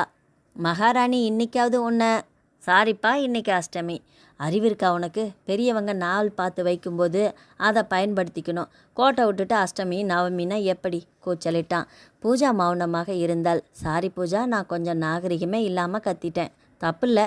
என்கிட்ட சத்தம் போடுற உரிமை கூடவா உங்களுக்கு இல்லை? பூஜா, உன்னை புரிஞ்சிக்கவே என்னால் முடியல. இது வாழ்க்கை. கொஞ்சம் புதிராக தான் இருக்கும். மெதுவாக புரிஞ்சிக்கலாமே, அவசரம் என்ன? உங்ககிட்ட எல்லா தகுதிகளும் இருக்குது. நீதானா அதை விட அதிகமாக இருக்குது. நான் உனக்கேற்ற புருஷனா இல்லையோ? ஏன் வசந்த் இப்படியெல்லாம் பேசுகிறீங்க? தகுதினா என்ன? படிப்பையும் பணத்தையும் அழகையும் மட்டுமே வச்சு யாரோட தகுதியும் தீர்மானிக்கப்படுறதில்ல. உங்களை இஷ்டம் இல்லாமல் நான் கல்யாணம் பண்ணிக்கல. எங்கள் அப்பா அம்மா தேர்ந்தெடுத்தது. நானும் விரும்பித்தான் செஞ்சுக்கிட்டேன். அவளது கைகளை பிடித்து கொண்டா. Okay, good night. படுத்து விட்டான். இன்று அவனை தவிர்க்க காலண்டர் பார்த்து வசதியாக அஷ்டமியை தேர்ந்தெடுத்து விட்டாள். ஏன் அவர் என்னை தொடக்கூடாதா? எதற்காக தாலி கட்டின புருஷனை நான் விளக்க வேண்டும்? ஏன் என்னிடம் இதற்கு மட்டும் பதிலே இல்லை? யாரையும் இதுவரை காதலிக்காமல், யாரிடமும் என்னை இழக்காமல் பூஜைக்கு எடுத்து செல்லும் புத்தம் புது மலர்னா தெய்வத்தின் சந்நிதியில் என்னை சமர்ப்பிக்க என்ன தடை? அவளும் படுத்து விட்டாள். இரவு ஏறத்தாழ அன்றைக்கு பிறந்த வீட்டில் வந்ததைப் போலவே கனவு வந்தது. அதே வாலிபன் சுமன். நள்ளிரவுக்கு பிறகு உறக்கம் வராமல் விடிய விடிய பூஜா விழித்திருந்தாள். காலை 9க்கு புறப்பட்டு விட்டாள். நேற்று டிவி சார்பாக பேட்டி, அது தொழில். இன்றைக்கு நான் இவரை சந்திக்க வேண்டியது அவசியம்தானா? என் அப்பா வயது, தப்பில்லை. அப்பா வயதானாலும் அவரும் ஆண் பிள்ளை தானே. சேச்சே, சுமன் கண்ணியமானவர். தாராளமாக அவரிடம் நிஜத்தை சொல்லலாம். நேராக ஹோட்டலுக்கே வந்துவிட்டாள். அவர் காத்திருந்தார். பூஜா, நீ டிஃபன் சாப்பிட்டியா? இல்லை. வா, 2 பேரும் சாப்பிடலாம். காலை உணவை அவருடன் உட்கார்ந்து சாப்பிட்டாள். அறைக்கு வந்தார்கள். கோயிலில் முக்கியமான ஒரு நிர்வாகி நான். என் குடும்பத்துக்கு ஒரு நல்ல தலைவன். ஆனால் எனக்கு மனசை உழுக்கிற ஒரு கடந்த காலம் உண்டு பூஜா. அப்படி ஒன்று உண்டான்னு இதுவரைக்கும் என்னை யாருமே கேட்டதில்லை. நான் பதில் சொன்னதும் இல்லை. அவள் அவரையே பார்த்தாள். எனக்கு அப்போ 23 வயசு. வெங்கடேஸ்வரா பல்கலைக்கழகத்தில் என்னோட MBA பட்டத்தை வாங்கிட்டு தொடர்ந்து PhD பண்ணிகிட்டு இருந்தேன். அப்போ ஓரளவு அப்பா வசதியானவர். திருப்பதியில் அவர் இருக்கும் ஒரு முக்கியத்துவம் உண்டு. நான் ஒரே பிள்ளையா, 3 தங்கைகள். எனக்கு நான் PhD பண்ணும்போது என் 2வது தங்கைக்கு கல்யாணம் முடிஞ்சிடுச்சு. ஒருத்தி தான் பாக்கி இருந்தா. மாதத்துக்கு ஒரு தடவை நான் அங்க பிரதட்சணம் பண்ணுறது உண்டு. இது வேண்டுதல்னு இல்லை, எனக்கு ரொம்ப பிடிக்கும். அந்த அதிகாலை குளிரில் குளிச்சுட்டு பிரகாரத்தில் கை கூப்பி படுத்துட்டா உருளும் போதே கோயில் கோபுரம், வெட்டவெளி, நீல ஆகாயம், ரம்யமான கோயிலோட பக்தி பாடல்கள், அந்த மனம் எல்லாமே மனதை சுண்டி இழுக்கும்.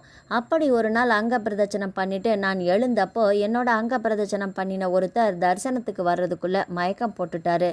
நான் தான் பக்கத்துல இருந்து அவரை தெளிய வச்சேன். கிருஷ்ணமூர்த்தின்னு அவருக்கு பேர். சுமன் கண்களில் அந்த பழைய நாட்கள் கனவாக வந்து பூசிக்கொண்டது. திருப்பதி கோயிலும் அந்த அதிகாலை நேரமும் மார்கழி குளிரும் சுகந்தமாக வந்து அப்பிக்கொள்ள உங்களை வீட்டில் கொண்டு போய் நான் விடுறேன். வேண்டாம் தம்பி. இல்லை வாங்க, எனக்கு சைக்கிள் இருக்குது, உங்களால் உட்கார முடியுமா? முடியும், வாங்க. அவரை சைக்கிளில் உட்கார வைத்து வழி கேட்டு புறப்பட்டேன். ஆலயத்திலிருந்து 2 கிலோமீட்டர் தள்ளி இருந்தது அவரது வீடு. வீட்டு வாசலில் கொண்டு வந்து நிறுத்தினான் சைக்கிளை. பூர்ணா, வர்றேன் நைனா. குரலை தொடர்ந்து பாவாடை தாவணி சகிதம் அந்த பெண் ஓடி வந்தாள். கால் கழுவ தண்ணீர் கொடுமா. அது சிட்டாக உள்ளே பறந்து பக்கெட்டுடன் திரும்பவும் ஓடி வந்தது. அவர் கால்களை கழுவிக்கொண்டார். வாங்க தம்பி. இருக்கட்டும், நான் போகிறேன். அட, வீடு வரைக்கும் என்னை கொண்டு வந்து விட்டுட்டு ஒரு காப்பி தண்ணி கூட குடிக்காமல் போனால் எப்படிப்பா? வா, குனிஞ்சு வா. தாழ்வான கூரை குனிந்தே நுழைந்தான். பூர்ணா, காப்பி கொண்டு வாமா. சொல்வதற்குள் சூடான காப்பியுடன் வந்து நின்றாள். அப்போதுதான் அவளை கவனித்தான் சுமன். கட்டி நிறுத்தும் அபார அழகு. படிக்கும் காலத்தில் நண்பர்களுடன் சேர்ந்து விளையாட்டாக சைட் அடித்தது உண்டு. இத்தனை அழகான பெண்களே கல்லூரியில் இல்லையா? காப்பியை குடித்தான். தன் அப்பா பற்றி சொல்லி அறிமுகப்படுத்தி கொண்டா. ஸ்ரீ ராமுலு பிள்ளையா நீ? எத்தனை பெரிய மனுஷர் அவரு. அப்படியே அப்பா மாதிரி உதவி செய்கிற குணம். நான் வர்றேன். தற்செயலாக அவளை பார்க்க அவனையே அதுவரை பார்த்து கொண்டிருந்த அவள் வேறு திசைக்கு பார்வையை மாற்றிக்கொண்டாள். அவர் பள்ளிக்கூட வாத்தியார். சொற்பமான சம்பளம். வீட்டில் ஏழ்மை தெரிந்தது. வாலிப்பான ஒரே அம்சம் அந்த வீட்டில் அவள்தான். இந்த ஏழ்மையிலும் இத்தனை அழகா? பொல்லாத இளமை. வீட்டுக்கு வந்து விட்டான். தன் ஆராய்ச்சி படிப்பில் அவளை மறந்தே போனான். அதன் பிறகு 3 வாரங்களாக அவன் அங்க பிரதட்சணை வரும்போதெல்லாம் கிருஷ்ணமூர்த்தியும் வருவார். பொதுவாக பேசுவார்கள். 4வது வாரம் அவர் வரவில்லை. போய் விசாரிக்கலாமா? அதில் தப்பில்லை. சைக்கிளை மிதித்து கொண்டு புறப்பட்டான். அந்த வீட்டு வாசலில் நிறுத்தினான். கதவை தட்டினான்.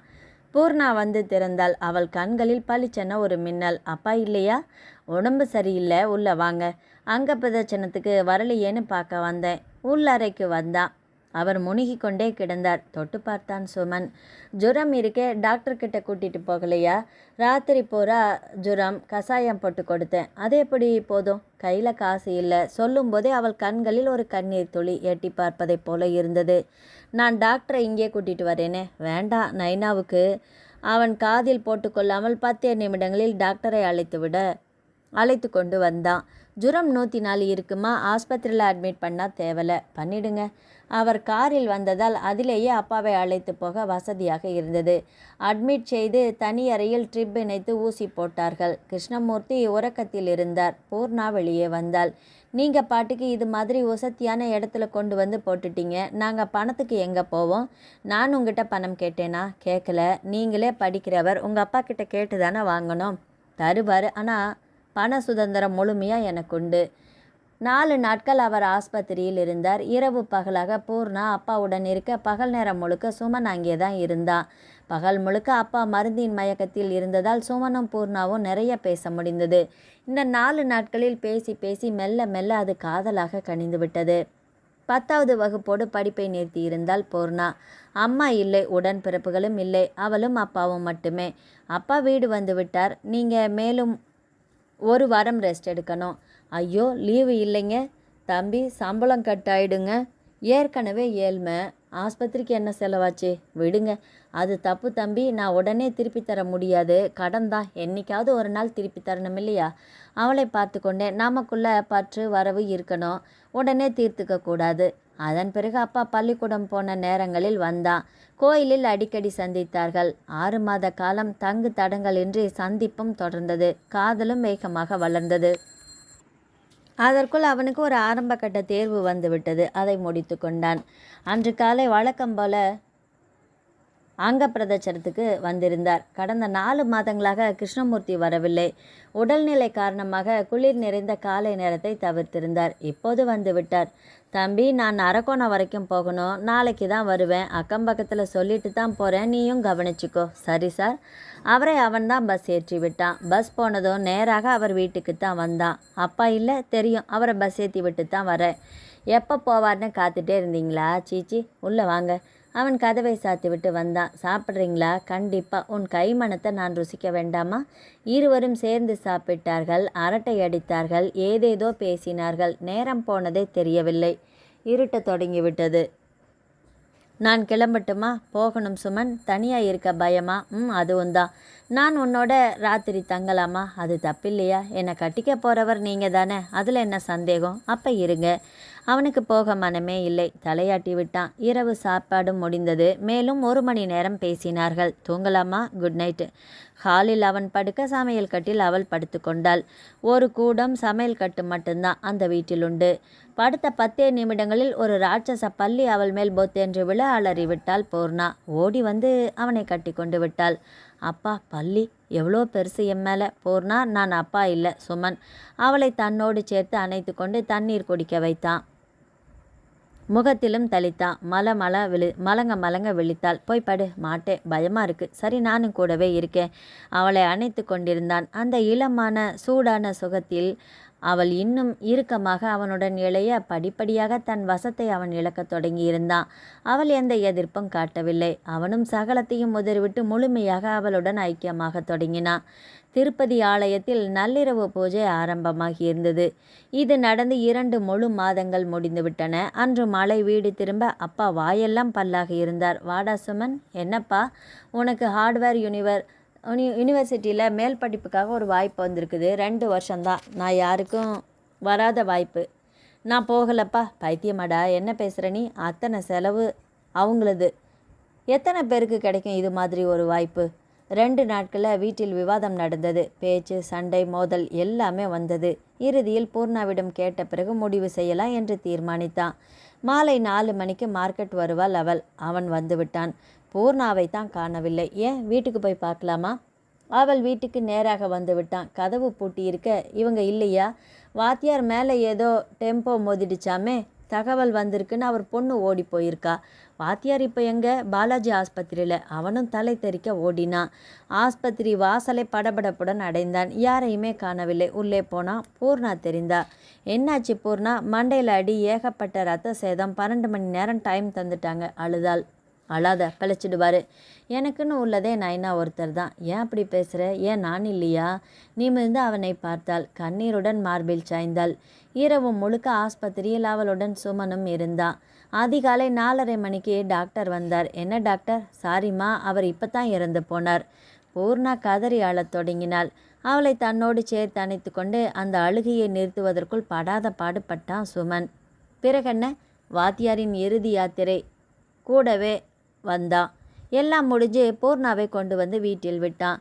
துக்கம், கண்ணீர், அப்பாவை இழந்த துயரம் எல்லாம் சேர்ந்து அழுத்த பூர்ணா ஒரு மாதிரி மயக்கமான உறக்கத்தில் ஆழ்ந்து விட்டாள். சுமன் கொட்ட கொட்ட விழித்திருந்தான். விடியலில் ஒரு புதிய விபரீதம் முளைக்கப் போவதை அப்போது அவன் அறிந்திருக்கவே இல்லை. காலையில் பூர்ணா கண் விழித்தாள். எழுந்து பாத்ரூமுக்கு நடந்தபோது தலை சுற்ற ஆரம்பித்தது. 4 அடி நடப்பதற்குள் வீடே சுழலத் தொடங்கியது. இப்படி ஒரு தலை சுற்றல் அவளுக்கு வந்ததே இல்லை. மிரண்டு போனாள். சுதாரித்து அடுத்த அடி வைப்பதற்குள் முற்றிலுமாக தன் கட்டுப்பாட்டை இழந்து தாவி சுவரை பிடித்து ஒரு மாதிரி மடங்கி அப்படியே சரிந்தாள். சுமன் ஓடி வந்தான். பூர்ணா, என்ன ஆச்சு? அவளிடம் மூச்சு பேச்சே இல்லை. சுமன் உடனடியாக ஆட்டோ கொண்டு வந்தான். அவளை அள்ளி தூக்கி போட்டுக்கொண்டு ஆஸ்பத்திரிக்கு வந்து விட்டான். அப்பா போன அதிர்ச்சியை அவளால் தாங்க முடியல. டாக்டர் திரும்பவும் மயக்கமாக விழுந்துட்டா. நான் பார்க்குறேன். டாக்டர் பரிசோதித்தார். முகம் சுருங்கினார். நன்றாக பரிசோதித்தார். சுமன், இந்த பொண்ணு கர்ப்பமாக இருக்கா. சுமன் குபீர் என்று நிமிர்ந்தான். புரிந்துவிட்டது. அந்த ஒரு நாள் இரவின் விளைவு தான் இது. என்ன சுமன்? ஒன்றுமில்லை டாக்டர். அவள் தெளிஞ்சதும் நான் கூட்டிகிட்டு போகலாம் இல்லையா? தாராளமாக. 1 மணி நேரத்தில் பூர்ணா விழித்து விட்டாள். சுமன் அவளை வீட்டுக்கு அழைத்து வந்து விட்டான். டாக்டர் என்ன சொன்னார்? நீ கர்ப்பமாக இருக்கே பூர்ணா. அவள் பார்வையில் பதட்டம் தெரிய, கவலைப்படாத, உன்னை நான் விட்டுற மாட்டேன். அந்த அளவுக்கு நான் கோழையும் இல்லை. எங்கள் வீட்டில் இன்னைக்கு ராத்திரியே நான் பேசுகிறேன். சுமன், நிச்சயமாக அடுத்த நல்ல முகூர்த்தத்தில் நமக்கு கல்யாணம், சரியா? அவனை கட்டி கொண்டு அழுது விட்டாள். நான் வீட்டுக்கு போகணும். ராத்திரி தனியாக இருந்துப்பியா? இருப்பேன். நீங்கள் தைரியமாக போயிட்டு வாங்க. சுமன் புறப்பட்டு தன் வீட்டுக்கு வந்து விட்டான். இரவு சாப்பாடானது. வந்து உட்கார்ந்தான். அப்பா பார்க்க மென்று கொண்டிருந்தார். அம்மா அருகில் அமர்ந்திருந்தாள். நான் கொஞ்சம் பேசணும்ப்பா. உனக்கு விசா, இமிக்ரேஷன் எல்லாமே ஏற்பாடு பண்ணிகிட்ருக்கேன். நான் போக முடியாதுப்பா. ஏன், உனக்கு என்ன கஷ்டம்? நான் சொல்கிறத கோபப்படாமல் கேட்கணும். சொல்லு. அங்கப்பிரதட்சணத்திலிருந்து தொடங்கி சமீபத்தில் நடந்தது வரை எதையுமே விடாமல் மூச்சு முட்ட சொல்லி முடித்தான். அவர்கள் இருவரும் கல்லாக உட்கார்ந்திருந்தார்கள். உடனடியாக எனக்கும் பூர்ணாவுக்கும் கல்யாணம் நடக்கணும். அப்பா சரையல் என்று எழுந்து உள்ளே போய்விட்டார். அம்மா அப்பா ஏன் எந்த பதிலும் சொல்லலை? உடனே சரி நாளைக்கே கல்யாணம் எப்படிடா சொல்ல முடியும்? நம்ம தகுதி என்ன? ஒரு ஏழை வாத்தியாரோட பொண்ணு இந்த வீட்டுக்கு மருமகளாக முடியுமா? நமக்குன்னு ஒரு அந்தஸ்து இல்லையா? உங்கள் அப்பாவால் நீ சொன்னதை ஜீரணிக்கவே முடியல. அம்மா நான் செஞ்சது ரைட்டுன்னு சொல்லலை, அவள் அழகில் என்னை இழந்துட்டேன். ஆனால் இப்போ தார்மீக பொறுப்பை நான் எடுத்துட்டு தானே ஆகணும், வேறு வழியே இல்லை. நீங்கள் மறுத்தாலும் எங்கள் கல்யாணம் நடக்கும். அவளை நான் விட முடியாது. விட்டால் மனுஷனே இல்லை. இந்த வீட்டை விட்டு நான் வெளியே போக வேண்டி வரும். அம்மா அதிர்ந்து போனா. சுமன், எவ்வளோ ஒருத்திக்காக பெற்றவங்களையே விரட்ட போறியா? நீயே விட்டுற போறியா? நீங்கள் ஒப்புக்கலைன்னா வேறு வழியே இல்லைம்மா. நான் செஞ்ச தப்புக்கு பிராயச்சித்தம் தேடித்தான் ஆகணும். அம்மா முகத்தில் கனத்த கவலை. சட்டென்று எழுந்து உள்ளே போய்விட்டாள். இரவு யாரும் அந்த வீட்டில் உறங்கியதாகவே தெரியவில்லை. காலையில் அம்மா வந்து தான் சுமனை எழுப்பினாள். பால் தேய்ச்சி குளிச்சுட்டு வா, டிஃபன் சாப்பிட்லாம், மணி 8:30. அவன் தயாராகி டைனிங் டேபிளுக்கு வர 9:30. அப்பா இருந்தார். சுமன், அந்த பொண்ணை கூட்டிகிட்டு வர முடியுமா? அப்பா, நாங்கள் பார்க்க வேண்டாமா? கண்டிப்பாக இன்றைக்கே கூட்டிகிட்டு வரேன். சுமன் முகத்தில் குரலில் சந்தோஷம் கொப்பளித்தது. பரபரவென்று செயல்பட்டு அடுத்த 1 மணி நேரத்தில் அவளுடன் வந்துவிட்டான். பூர்ணா லேசான நடுக்கத்துடன் நுழைந்தாள். அப்பா அம்மாவை இருவரும் நெருங்க பூர்ணா காலில் விழுந்தாள். எழுந்திருமா, மகராசியாயிரு. அவளை ஏற இறங்க பார்த்தார்கள். அந்த பஞ்சாங்கத்தை எடு, அப்பா சொல்ல அம்மா கொண்டு வந்தாள். அப்பா அதை புரட்டி பார்த்தார். அடுத்த வெள்ளிக்கிழமை நல்ல முகூர்த்த நாள். திருப்பதி கோயிலில் வச்சே கல்யாணத்தை நடத்திடலாம். என்னடா தம்பி சொல்கிற? அப்பா, உங்கள் மனம் இத்தனை சீக்கிரமாக மாறும்னு நான் எதிர்பார்க்கவே இல்லைப்பா. நாங்களும் மனுஷங்க தானே. அது வரைக்கும் இந்த பொண்ணை தனியாக இருக்க வேண்டாம், நம்ம வீட்லேயே இருக்கட்டும். என்னங்க? அம்மா குறுக்கிட்டாள். என்ன, மருமகளாக வரப்போகிற பொண்ணு நல்ல நாளில் வீட்டில் காலை எடுத்து வைக்கணும். இன்றைக்கி அவளை வரவழைச்சதே எனக்கு பிடிக்கல. சரிப்பா, அம்மாவோட சென்டிமெண்ட்டும் நியாயம்தான். பூர்ணாவுக்கு அங்கே அக்கம் பக்கம் இருக்க பார்த்துப்பாங்க. 1 வாரம் தானே, ஓடி போயிடும். எழுந்த அப்பா அவள் அருகில் வந்தார். இதை பாருமா, எங்கள் அந்தஸ்தை எல்லாம் உதறிட்டு உன்னை அவன் தாயாக்கிட்டதால தான் இந்த முடிவே நாங்கள் எடுத்தோம். நீயும் நல்லபடியாக நடந்துக்கோ. நிச்சயமாக என்னால் உங்கள் யாருக்குமே எந்த தொல்லையுமே இருக்காது மாமா. சுமன், அவளை கொண்டு போய் விட்டு வா, வேலை இருக்குது. சரிப்பா. சுமன் பூர்ணாவை அழைத்து கொண்டு வந்து வீட்டில் விட்டான். ரொம்ப சந்தோஷமாக இருந்தான். நான் இதை எதிர்பார்க்கவே இல்லை பூர்ணா. அப்பா அம்மா சம்மதம் இத்தனை சீக்கிரம் கிடைக்கும்னு நினைக்கல. எனக்கு பயமாக இருக்குது சுமன். என்ன பயம்? என்னமோ சொல்ல தெரியல. நீ எதுக்கு தான் பயப்படலை? இனி என்ன கவலை? பெரிய குடும்பத்து மருமகள். உன் நல்ல குணத்தை எங்கள் கூட வாழும்போது அப்பா அம்மா புரிஞ்சுப்பாங்க. சரி, வேலை இருக்குது, நான் நாளைக்கு மறுபடியும் வர்றேன், ஜாக்கிரதையாக இருமா. அவன் வாசலை நோக்கி நடக்க சுமன் 1 நிமிஷம். என்ன பூர்ணா? அவளை நெருங்கினாள். 2 கைகளையும் இறுக பிடித்து கொண்டாள். என்னம்மா? அவன் கண்களுக்குள் தன் விழிகளை செலுத்தி ஊடுருவி பார்த்தாள். ஏன் பூர்ணா அப்படி பார்க்குற? சுமன் உருவத்தை கண்களின் வழியாக இதயத்துக்குள் முடிந்தவரை நிரப்பிக் கொண்டாள். பூர்ணா, என்னாச்சு உனக்கு? சட்டென்று அவனை இறுக அணைத்து மாறி மாறி முத்தமிடத் தொடங்கினாள். ஏய், என்னடா இது? அவன் திணறி போய்விட்டான். சட்டென்று அவள் விலகினாள். என்னை மன்னிச்சிடுங்க சுமன், இப்போ நீங்கள் போங்க. வீடு வந்து சேர்வதற்குள் ஒரு மாதிரி கிறுகிறுத்து விட்டான். அந்த அணைப்பு, இறுக்கம், ஆவேசம், முத்தம் 3ம் அவனை உலுக்கிவிட்டது. ஏன் இப்படி செய்தால்? ஏழை என்று உதறாமல் ஏற்றுக்கொண்டதற்கு நன்றியா? அப்படித்தான் இருக்கும். பாவம் பூர்ணா, எத்தனை நல்ல பெண்.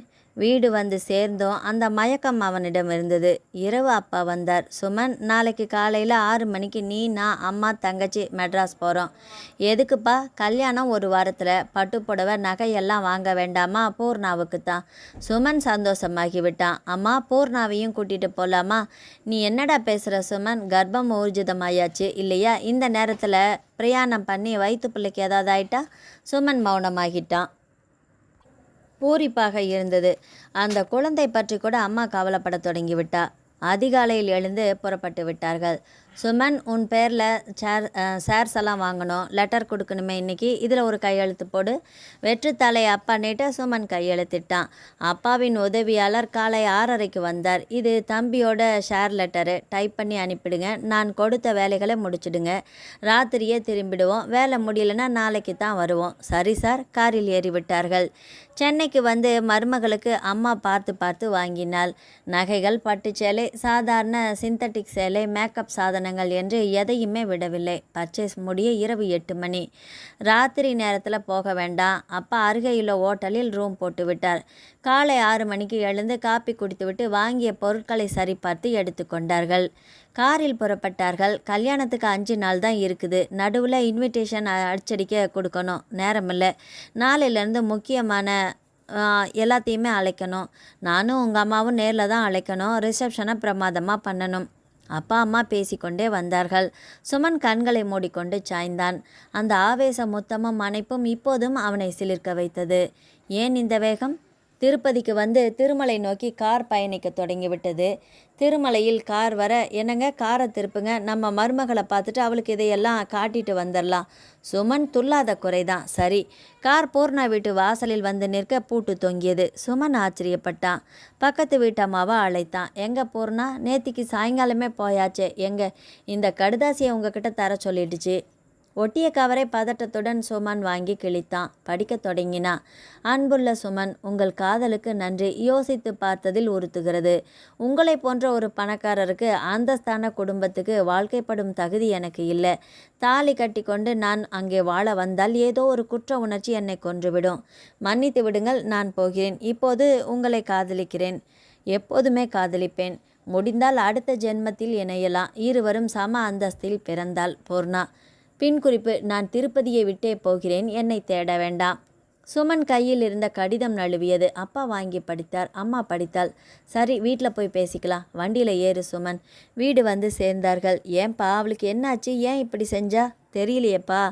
அவளுக்காக எல்லா ஏற்பாடுகளும் செஞ்சு மெனக்கெட்டு நகை பட்டு புடவைன்னு வாங்கிட்டு வந்தாச்சு. நாளைக்கு நானும் உங்கள் அம்மாவும் அழைக்க போகிறோம். இப்படி தலை குனிய வச்சிட்டாலேப்பா. அப்பா, இந்த அவமானம் எங்களுக்கு தேவையா சுமன்? நீ ஒரே பிள்ளை. எங்களுக்கு வாஸ்தவமாக இப்படி ஒரு பொண்ணை கட்டிக்கிறதுல விருப்பம் இல்லை தான். ஆனாலும் சம்மதிச்சோமே. 2 காரணம். 1, நீ ஆசைப்பட்டதை மறுத்து உன் மனசை உடைக்கக்கூடாது. 2, உன்னால் அவள் கர்ப்பமாயிட்டா. வயிற்றுல பிள்ளை. எப்படிடா அவள் ஊரை விட்டு போனா? என்னங்க, தேடி பார்க்கலாமா நம்ம ஆட்களை விட்டு? என்னடி உளர்ற? அவளே எழுதி வச்சுட்டு போயிருக்காளே. அவளுக்கு இஷ்டம் இல்லை, திரும்பவும் என்ன அவமானப்பட சொல்கிறியா? படுறேண்டி. பெத்த பிள்ளைக்காக நான் பட வேண்டிய அடுத்த அவமானம் என்ன சொல்லு, அதையும் பற்றலாம். வேண்டாமா, அப்பாவுக்கு இந்த அவமானமே போதும். இனி அவளை தேட வேண்டாம். சுமன், 2 பேருமே என்னை மன்னிச்சிடுங்க. ஏன்பா இப்படியெல்லாம் பேசுகிற? நீ என்ன தப்பு பண்ண? இந்த மாதிரி ஒருத்தியை காதலிச்சு அவளை முழுமையாக நம்பி என்னையே ஒப்படைச்சேனே, அது நான் பண்ணின தப்பு தானே. அப்பா, நான் ஃபாரின் போகிறேன். உடனடியாக ஏற்பாடு பண்ணுங்க. தம்பி, என்னால் கொஞ்ச நாளைக்கு திருப்பதியில் இருக்க முடியாது. நான் எல்லாத்தையுமே மறக்கணும். என்னையே மறக்கணும். இந்த ஊர் என்னை வேதனைப்படுத்தும். ப்ளீஸ்ப்பா. 2 வருஷம் அங்கே இருந்துட்டு வந்தால் எல்லாமே மாறணும். ஏற்பாடு பண்ணுங்க. அப்புறமா ஃபாரின் போனேன். 2 வருஷம் தொழிலில் படிப்பில் கவனம் செலுத்தினேன். ஆரம்ப நாட்களில் அவளை மறக்க கஷ்டப்பட்டேன். படிப்படியாக கவனம் திசை திரும்ப அது சாத்தியமாச்சு. படிப்பு முடித்து நான் திரும்பினப்போ அப்பாவுக்கு ஒரு ஹார்ட் அட்டாக் வந்து படுத்த படுக்கையாக இருந்தார். சாகிறதுக்கு முன்னால் எனக்கு கல்யாணம் பண்ணி பார்க்க ஆசைப்பட்டார். எனக்கு மனசு முழுக்க பழைய வலி. ஆனால் தப்பு எங்கே யாருதுன்னு இல்லை. சரி, பெற்றவங்கள நோகடிக்க வேண்டாமேன்னு சம்மதித்தேன். லக்ஷ்மி மனைவியானா. பூஜா அவரையே பார்த்து கொண்டிருந்தாள். அப்புறம் அடுத்த வருஷமே அப்பா தவறினார். 2வது குழந்தை பிறந்தப்போ அம்மாவும் போனாங்க. என் வாழ்க்கை முறையே மாறிப்போச்சு. லக்ஷ்மி அற்புதமான மனைவி. இந்த நிமிஷம் வரைக்கும் என் முகம் பார்த்து வாழ்கிற உத்தமமான ஒருத்தி. திருப்பதி கோயில் நிர்வாகத்தில் என் நேரம் முழுக்க செலவாக குழந்தைகளை வளர்ந்தாங்க. வருஷங்களும் ஓடிப்போச்சு. ஆனால் பூஜா இப்போவும் அந்த வலி அடி மனசில் இருக்குது. பூர்ணா மேலே உள்ள காதல் அப்படியே இருக்குது. அவள் எங்கேயாவது உயிரோடு இருந்து இப்போவும் வாழ்ந்தா என் குழந்தை கிட்டத்தட்ட உன் வயசில் இப்போ இருக்கும் பூஜா. அதை சொல்லி முடிக்கும்போது அவர் கண்கள் தழும்பி கண்ணீர் வழிந்தது. பூஜா ஆடாமல் அசையாமல் உட்கார்ந்திருந்தாள். லக்ஷ்மிக்கு கூட இந்த கதை தெரியாது. பயம் இல்லை, தேவையில்லைன்னு நான் சொல்லலை.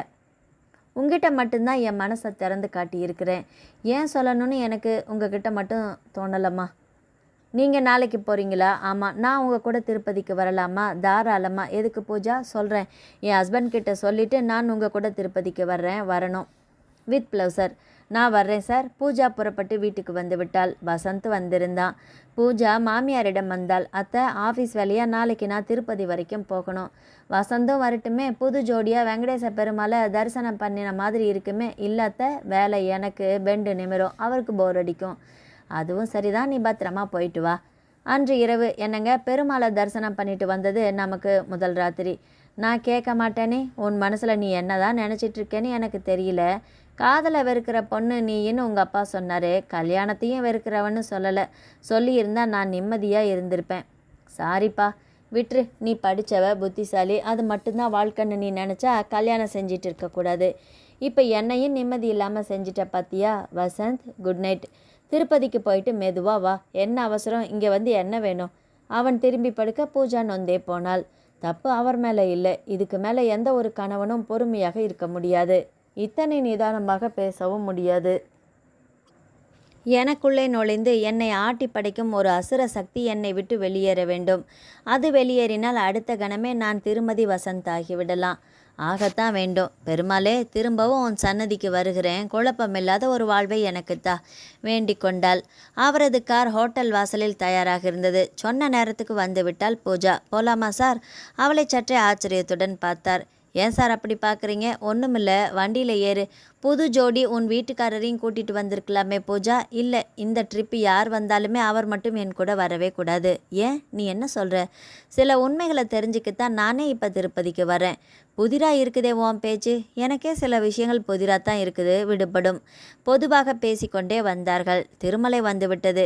என்னை என்னான்னு உங்கள் மனைவிக்கிட்ட அறிமுகப்படுத்துவீங்க? பொண்ணுன்னு சரக்கென்று நிமிர்ந்தாள் பூஜா. அந்த சொல் அவளை ஒரு உழுக்கு உலுக்கி விட்டது. சார், ஏம்மா? உடனே வேற தொடர்பில் பிறந்த பொண்ணுன்னு லட்சுமி நினைக்க மாட்டா. அவளை விட ஒரு வைரம் யாருமே இருக்க முடியாது. என் மகள் வயசு உனக்கு. மகள்னு சொன்னால் என்ன தப்பு? அப்படி ஒரு வாஞ்சை என் மனசில் இருக்கிற காரணமாக தானே எல்லாத்தையுமே உங்ககிட்ட நான் கொட்டினேன். பூஜா தலையாட்டினாள். அவர் வீட்டு வாசலில் கார் நின்றது. இறங்கி உள்ளே நுழைந்தார். வாம்மா. அவள் அவரை பின்தொடர்ந்து அந்த படிகளில் காலை வைக்க உடம்பு முழுக்க ஒரு அதிர்வு. ஏன்? லக்ஷ்மி நம்ம வீட்டுக்கு ஒரு விருந்தாளி. லக்ஷ்மி வந்தாள். வாங்க. வாங்கவெல்லாம் வேண்டாம், நம்ம மகளாட்டம் வார்னே கூப்பிடு. டிவிக்காரங்க திருப்பதியில் வேலை இருக்குது. நம்ம விருந்தாளியாக நான் கூட்டிகிட்டு வந்தேன், கவனிச்சுக்கோ. வாம்மா. அந்த அம்மா அன்புடன் அழைத்தாள். தனி அறை ஏற்பாடு செய்து தந்தாள். குளித்துவிட்டு வந்ததும் சூடான ஆந்திரா சமையல் காரம் மனம் குணத்துடன் தயாராக இருந்தது. லக்ஷ்மியை பூஜாவுக்கு ரொம்பவும் பிடித்து போனது.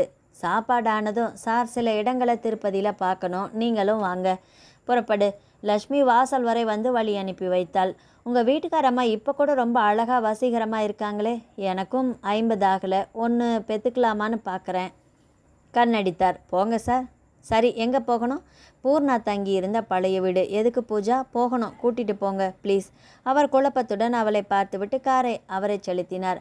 அந்த பழைய வீட்டின் முன் நின்றது வண்டி. இந்த வீட்டுக்குள்ளே நான் போகணும், கொஞ்சம் பர்மிஷன் வாங்கி கொடுங்களேன். எதுக்கு பூஜா? ப்ளீஸ் ஹெல்ப் பண்ணுங்க சார். அவர் பக்கத்து வீட்டில் அனுமதி கேட்டு வந்தார். வீடு பூட்டித்தான் இருந்தது. சமீபத்தில் ஒருவர் காலி செய்ததால் காலியாக இருந்தது. இருவரும் உள்ளே நுழைந்தார்கள். பெயிண்ட் அடித்து புதிதாக சில செல்ஃபுகள் போடப்பட்டு வீட்டின் முகமே மாறியிருந்தது. ஆனாலும் ஒரு லைப்புடன் நின்றார் சுமன். அணை திறந்த வெள்ளம் போல பழைய ஞாபகங்கள் அடித்து கொண்டு வந்தன. அவளோடு சாப்பிட்டது, அவளை கேலி செய்தது, அவளோடு ஐக்கியமான அந்த இரவு. இறுதியாக அவள் தன்னை இறுக அணைத்து அந்த ஆவேசம் முத்தமிட்ட அந்த இடத்தில் அங்கே போய் நின்று கொண்டார். அவர் கண்கள் கலங்கியது. கடைசியாக, பூர்ணா உங்களை முத்தமிட்டது இப்போ நீங்கள் நிற்கிற இடத்துல தான் இல்லையா? பூஜா கேட்டதும் சுமன் வெளவெளத்து போனார். பூஜா பூஜா அது எப்படி உனக்கு தெரியும்? அது மட்டுமில்லை, எல்லாமே தெரியும். அவர் ஆவேசமாக நெருங்கினார். நீ யாரு? அவள் தோலை குலுக்கினார் வேகமாக. அதை தெரிஞ்சுக்கத்தானே இங்கேயே கூட்டிகிட்டு வர சொன்னேன். புரியல. எனக்கே இப்போ தான் புரிஞ்சுது நான் யாருன்னு. அப்புறம் சொல்கிறேன். அதுக்கு முன்னால் முக்கியமான ஒரு கதையை உங்களுக்கு நான் சொல்லணும். கதை? இதே வீட்டில் ரொம்ப நேரமாக நாம் உட்கார முடியாது. வேறு எங்கேயாவது போயிடலாம். என் ஆஃபீஸ் இருக்குது, அங்கே போயிடலாம். காரில் ஏறிக்கொண்டார்கள். அவரது அலுவலகம் பிரமாதமாக இருந்தது. அவரை பார்த்து எல்லாரும் வணங்க பிரமிப்புடன் நடந்தாள் பூஜா. அவரது அறை. உள்ளே நுழைந்தார்கள். உட்காரு பூஜா. டெலிஃபோனை எடுத்தார். ஆப்ரேட்டர், முக்கியமான ஒரு டிஸ்கஷன். நான் சொல்கிற வரைக்கும் கால் எதுவும் வரக்கூடாது. சரி சார். ரிசீவரை வைத்தார். சொல்லு பூஜா, நீங்கள் மெட்ராஸ் போய் ஒரே நாளில் பர்ச்சேஸ் பண்ணிட்டு வர்றதுக்குள்ளே திருப்பதியில் என்ன நடந்தது தெரியுமா? உனக்கு தெரியுமா? அதை சொல்லத்தானே உங்களை இங்கே கூட்டிகிட்டு வந்திருக்கிறேன். சுமனுக்கு வியர்த்தது. பூஜா ஆரம்பித்தாள். கதவு தட்டப்பட்டது. பூர்ணா குளித்துவிட்டு தலை துவட்டி கொண்டிருந்தாள். யார் இந்த காலை நேரத்தில்? மெதுவாக வந்து கதவை திறந்தாள். ஒரு நடுத்தர வயது மனிதன். யார் நீங்கள்? உங்கள் மாமனாரோட உதவியாளர். ஓ, உள்ளே வாங்க, மரியாதையுடன் அழைத்தாள். இந்த லெட்டரை சின்னவர் உங்ககிட்ட தர சொன்னார். நான் 1 மணி நேரம் கழித்து வர்றேம்மா. கடிதத்தை தந்துவிட்டு அவர் போய்விட பூர்ணா அதை பிரித்தாள். தமிழில் டைப் செய்யப்பட்ட கடிதம். அன்புள்ள பூர்ணா, என்னை மன்னிச்சிடு. உனக்கு நான் எழுதுகிற கடைசி கடிதம் இதுதான். நீயும் நானும் சேர முடியாது. காரணத்தை என்னால் சொல்லவும் முடியல. நான் உயிரோடு இருக்கணுமா, உன் புருஷன் இருக்கணுமா, ரெண்டில் ஒரு முடிவை நீ எடு. மெட்ராஸ் போய் நாளைக்கு நான் திரும்பும்போது உன் நல்ல முடிவு எனக்கு கிடைக்கும்னு நம்புகிறேன் சுமன். அவள் அதிர்ந்து போனாள். என்ன ஆபத்து சுமனுக்கு? எதுக்காக மெட்ராஸ் பயணம்? இது பொருள் வாங்க மட்டுமில்லை, உள்நோக்கம் ஏதோ ஒன்று இருக்கு. தவித்தாள். 1 மணி நேரம் கழித்து அந்த உதவியாளருடன் 4-5 முரட்டு இளைஞர்கள் வந்தார்கள். இதை பாருமா, சுமனோட அப்பாவுக்கு உன்னை மருமகளாக ஏற்றுக்கிறதுல சுத்தமாக இஷ்டமில்லை. அவர் தன் பிள்ளைக்காக நாடகம் போடுறாரு. இன்றைக்கி பர்ச்சேஸுங்கிற பேரில் மகனை தள்ளிக்கிட்டு அவர் போனதே அதுக்கு தான். அவங்க வாங்க போகிற நகைகள் சேலை எல்லாமே உனக்குன்னு சுமன் நினச்சிப்பான் இல்லை? கூடிய சீக்கிரம் அவன் தங்கச்சிக்கு கல்யாணம் நிச்சயமாக போகுது. இது எப்படி இருக்குது? பூர்ணா பேசவில்லை. பெரியவர் தன் கௌரவம் பாதிக்கப்படாமல் பெத்த பிள்ளையாக இருந்தாலும் தீர்த்து கட்ட தயங்க மாட்டார். உனக்கு மட்டுமில்லை, சுமன் யாருக்குமே கிடைக்க மாட்டான். பூர்ணாவின் கைகள் பய ரேகையில் சிலிர்த்தது. அதனால தான் அந்த லெட்டரை எழுதியிருக்கான் சுமன், புரியுதா? சொன்ன தேதியில் கல்யாணத்தை பெரியவர் நடத்த விட மாட்டார். அப்படி மீறி நடந்துட்டா வாழ விட மாட்டார். அதனால் அவங்க வர்றதுக்குள்ளே நீ ஊரை காலி பண்ணிட்டு கிளம்பு. பூர்ணா பேசவில்லை. உன்னை நாங்கள் யாரும் ஒன்றும் செய்ய மாட்டோம், உயிரை போக்க மாட்டோம். இதில் 25,000 இருக்குது. பெருசு தந்த பணம் தான் இது, உன் செலவுக்காக வச்சுக்கோ. பூர்ணா முகத்தில் வெறுப்பு. இதை பாரு, உன்னை திருத்தணி பக்கத்தில் ஒரு நல்ல செவிலியர் விடுதியில் கொண்டு போய் விடுறோம், பாதுகாப்பாக இருக்கலாம். ஆனால் பழைய உறவை புதுப்பிக்க நீ மறுபடியும் மலைக்கு வந்த உன்னை மட்டுமில்லை சுமனையும் கொன்னுடுவோம். நிச்சயமாக பெரியவர் எதுக்குமே அஞ்ச மாட்டார். நான் எப்போ என்ன செய்யணும்? இந்த கேள்வி நாங்கள் சொல்கிற மாதிரி உன் கைப்பட லெட்டர் எழுது, நாங்களே உன்னை பத்திரமா கொண்டு போய் விட்டுறோம். பூர்ணா சில நிமிடங்கள் யோசித்து விட்டு தலையை செலுப்பி கொண்டாள். சரி, எழுதுறேன், சொல்லுங்க. மலமளவென்று கடிதத்தை எழுதி கையெழுத்தும் இட்டாள். மடித்து தந்தாள். அவர்கள் சரி பார்த்து விட்டு வெரி குட், மூட்டை முடிச்ச கட்டிட்டு நீ புறப்படு. பூர்ணா மௌனமாக நின்றாள். உதவியாளன் அருகில் வந்தான். இதை பாருமா, நாங்கள் அவங்க கூலிக்காரங்க, ஆனாலும் எங்களுக்குன்னு இதயம் இருக்குது. நீ எங்கள் சகோதரி மாதிரி. நிமிர்ந்து பார்த்தாள். நீ பிடிவாதம் பிடிச்சினா சுமனை கல்யாணம் செஞ்சுக்க இங்கே யாரும் விட போகிறதில்ல. அப்படி மீறி நடந்துட்டாலும் வாழ விட மாட்டாங்க.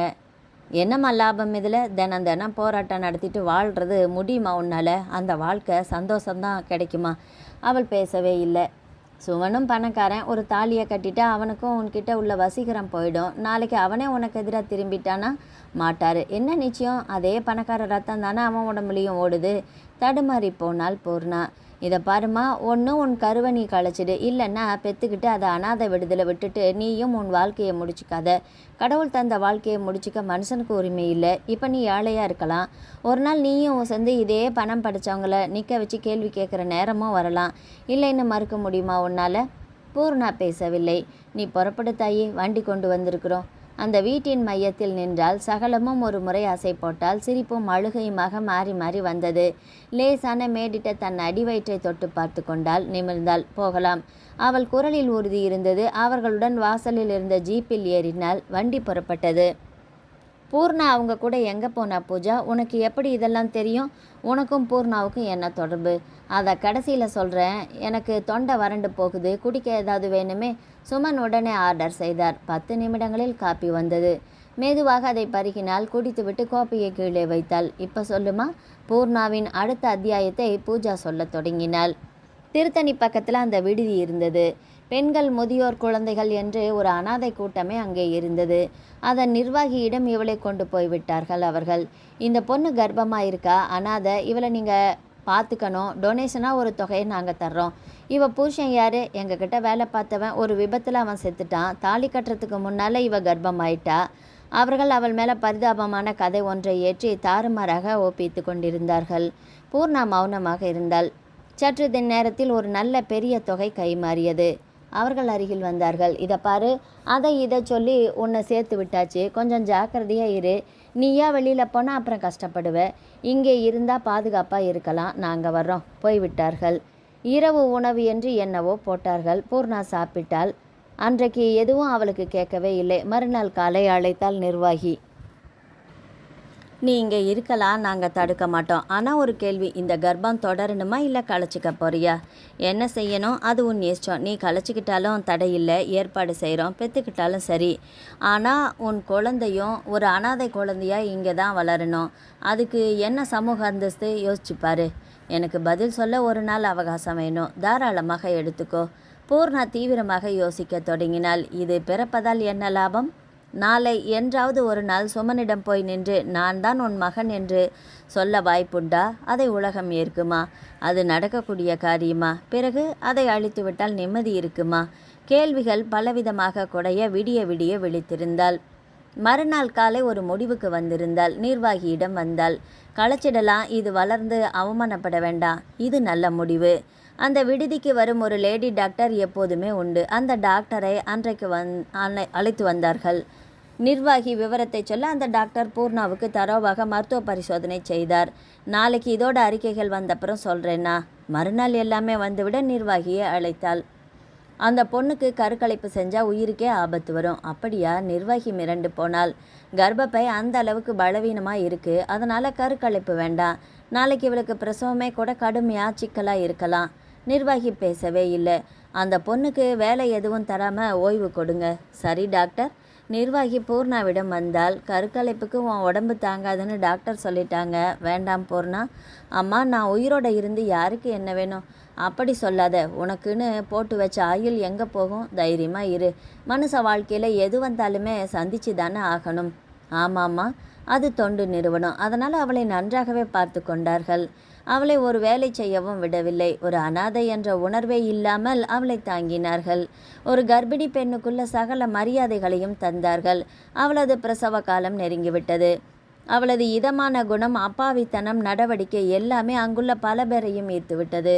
பூர்ணாவை ரொம்பவே பிடித்துவிட்டது விடுதியின் நிர்வாகிக்கு. பிரசவ காலம் நெருங்கியதும் பூர்ணாவை விட அதிகம் தவித்தது அதன் நிர்வாகிதான். நல்லபடியாக இந்த பொண்ணு பெத்து பழைக்க வேண்டுமே என்று வேண்டாத தெய்வம் இல்லை. தவித்தாள். பூர்ணாவுக்கு மனம் முழுக்க டென்ஷனாக இருந்தது. அந்த அதிகாலை நேரத்தில் பூர்ணாவுக்கு வழி எடுத்தது. நிர்வாகி அலறி அடித்து உடனே காரை ஏற்பாடு செய்து பூர்ணாவை கொண்டு போய் அந்த ஆஸ்பத்திரியில் சேர்த்தாள். டாக்டர் உடனடியாக பரிசோதித்தார். வெளியே வந்தார். குழந்தையோட பொசிஷன் சரியில்லை, அதனால் ஆப்ரேட் பண்ணி தான் எடுக்கணும். அவளுக்கு ஆபத்து எதுவும் இல்லையே டாக்டர்? தெரியல, இப்போ எதுவும் சொல்கிறதுக்கு இல்லை. டாக்டர் உள்ளே போனால் நிர்வாகி தவிப்புடன் லேபர் வார்டுக்கு வெளியே நடந்து கொண்டிருந்தாள். ஏறத்தாழ 4-5 மணி நேர போராட்டம். இரவு 7:30 மணிக்கு குழந்தையின் அழுகுரல் கேட்டது.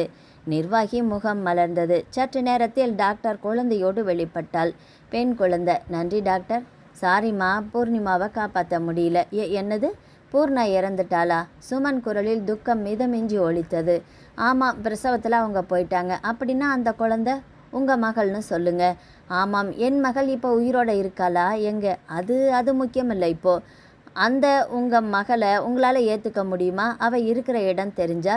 சுமன் நிமிர்ந்து பார்த்தார். உங்கள் மனைவி லக்ஷ்மிக்கு உங்களோட இன்னொரு வாழ்க்கை தெரிஞ்சா உங்கள் மேலே மரியாதை இருக்குமா? சுமன் எழுந்தார். அங்கும் இங்குமாக நடந்தார்.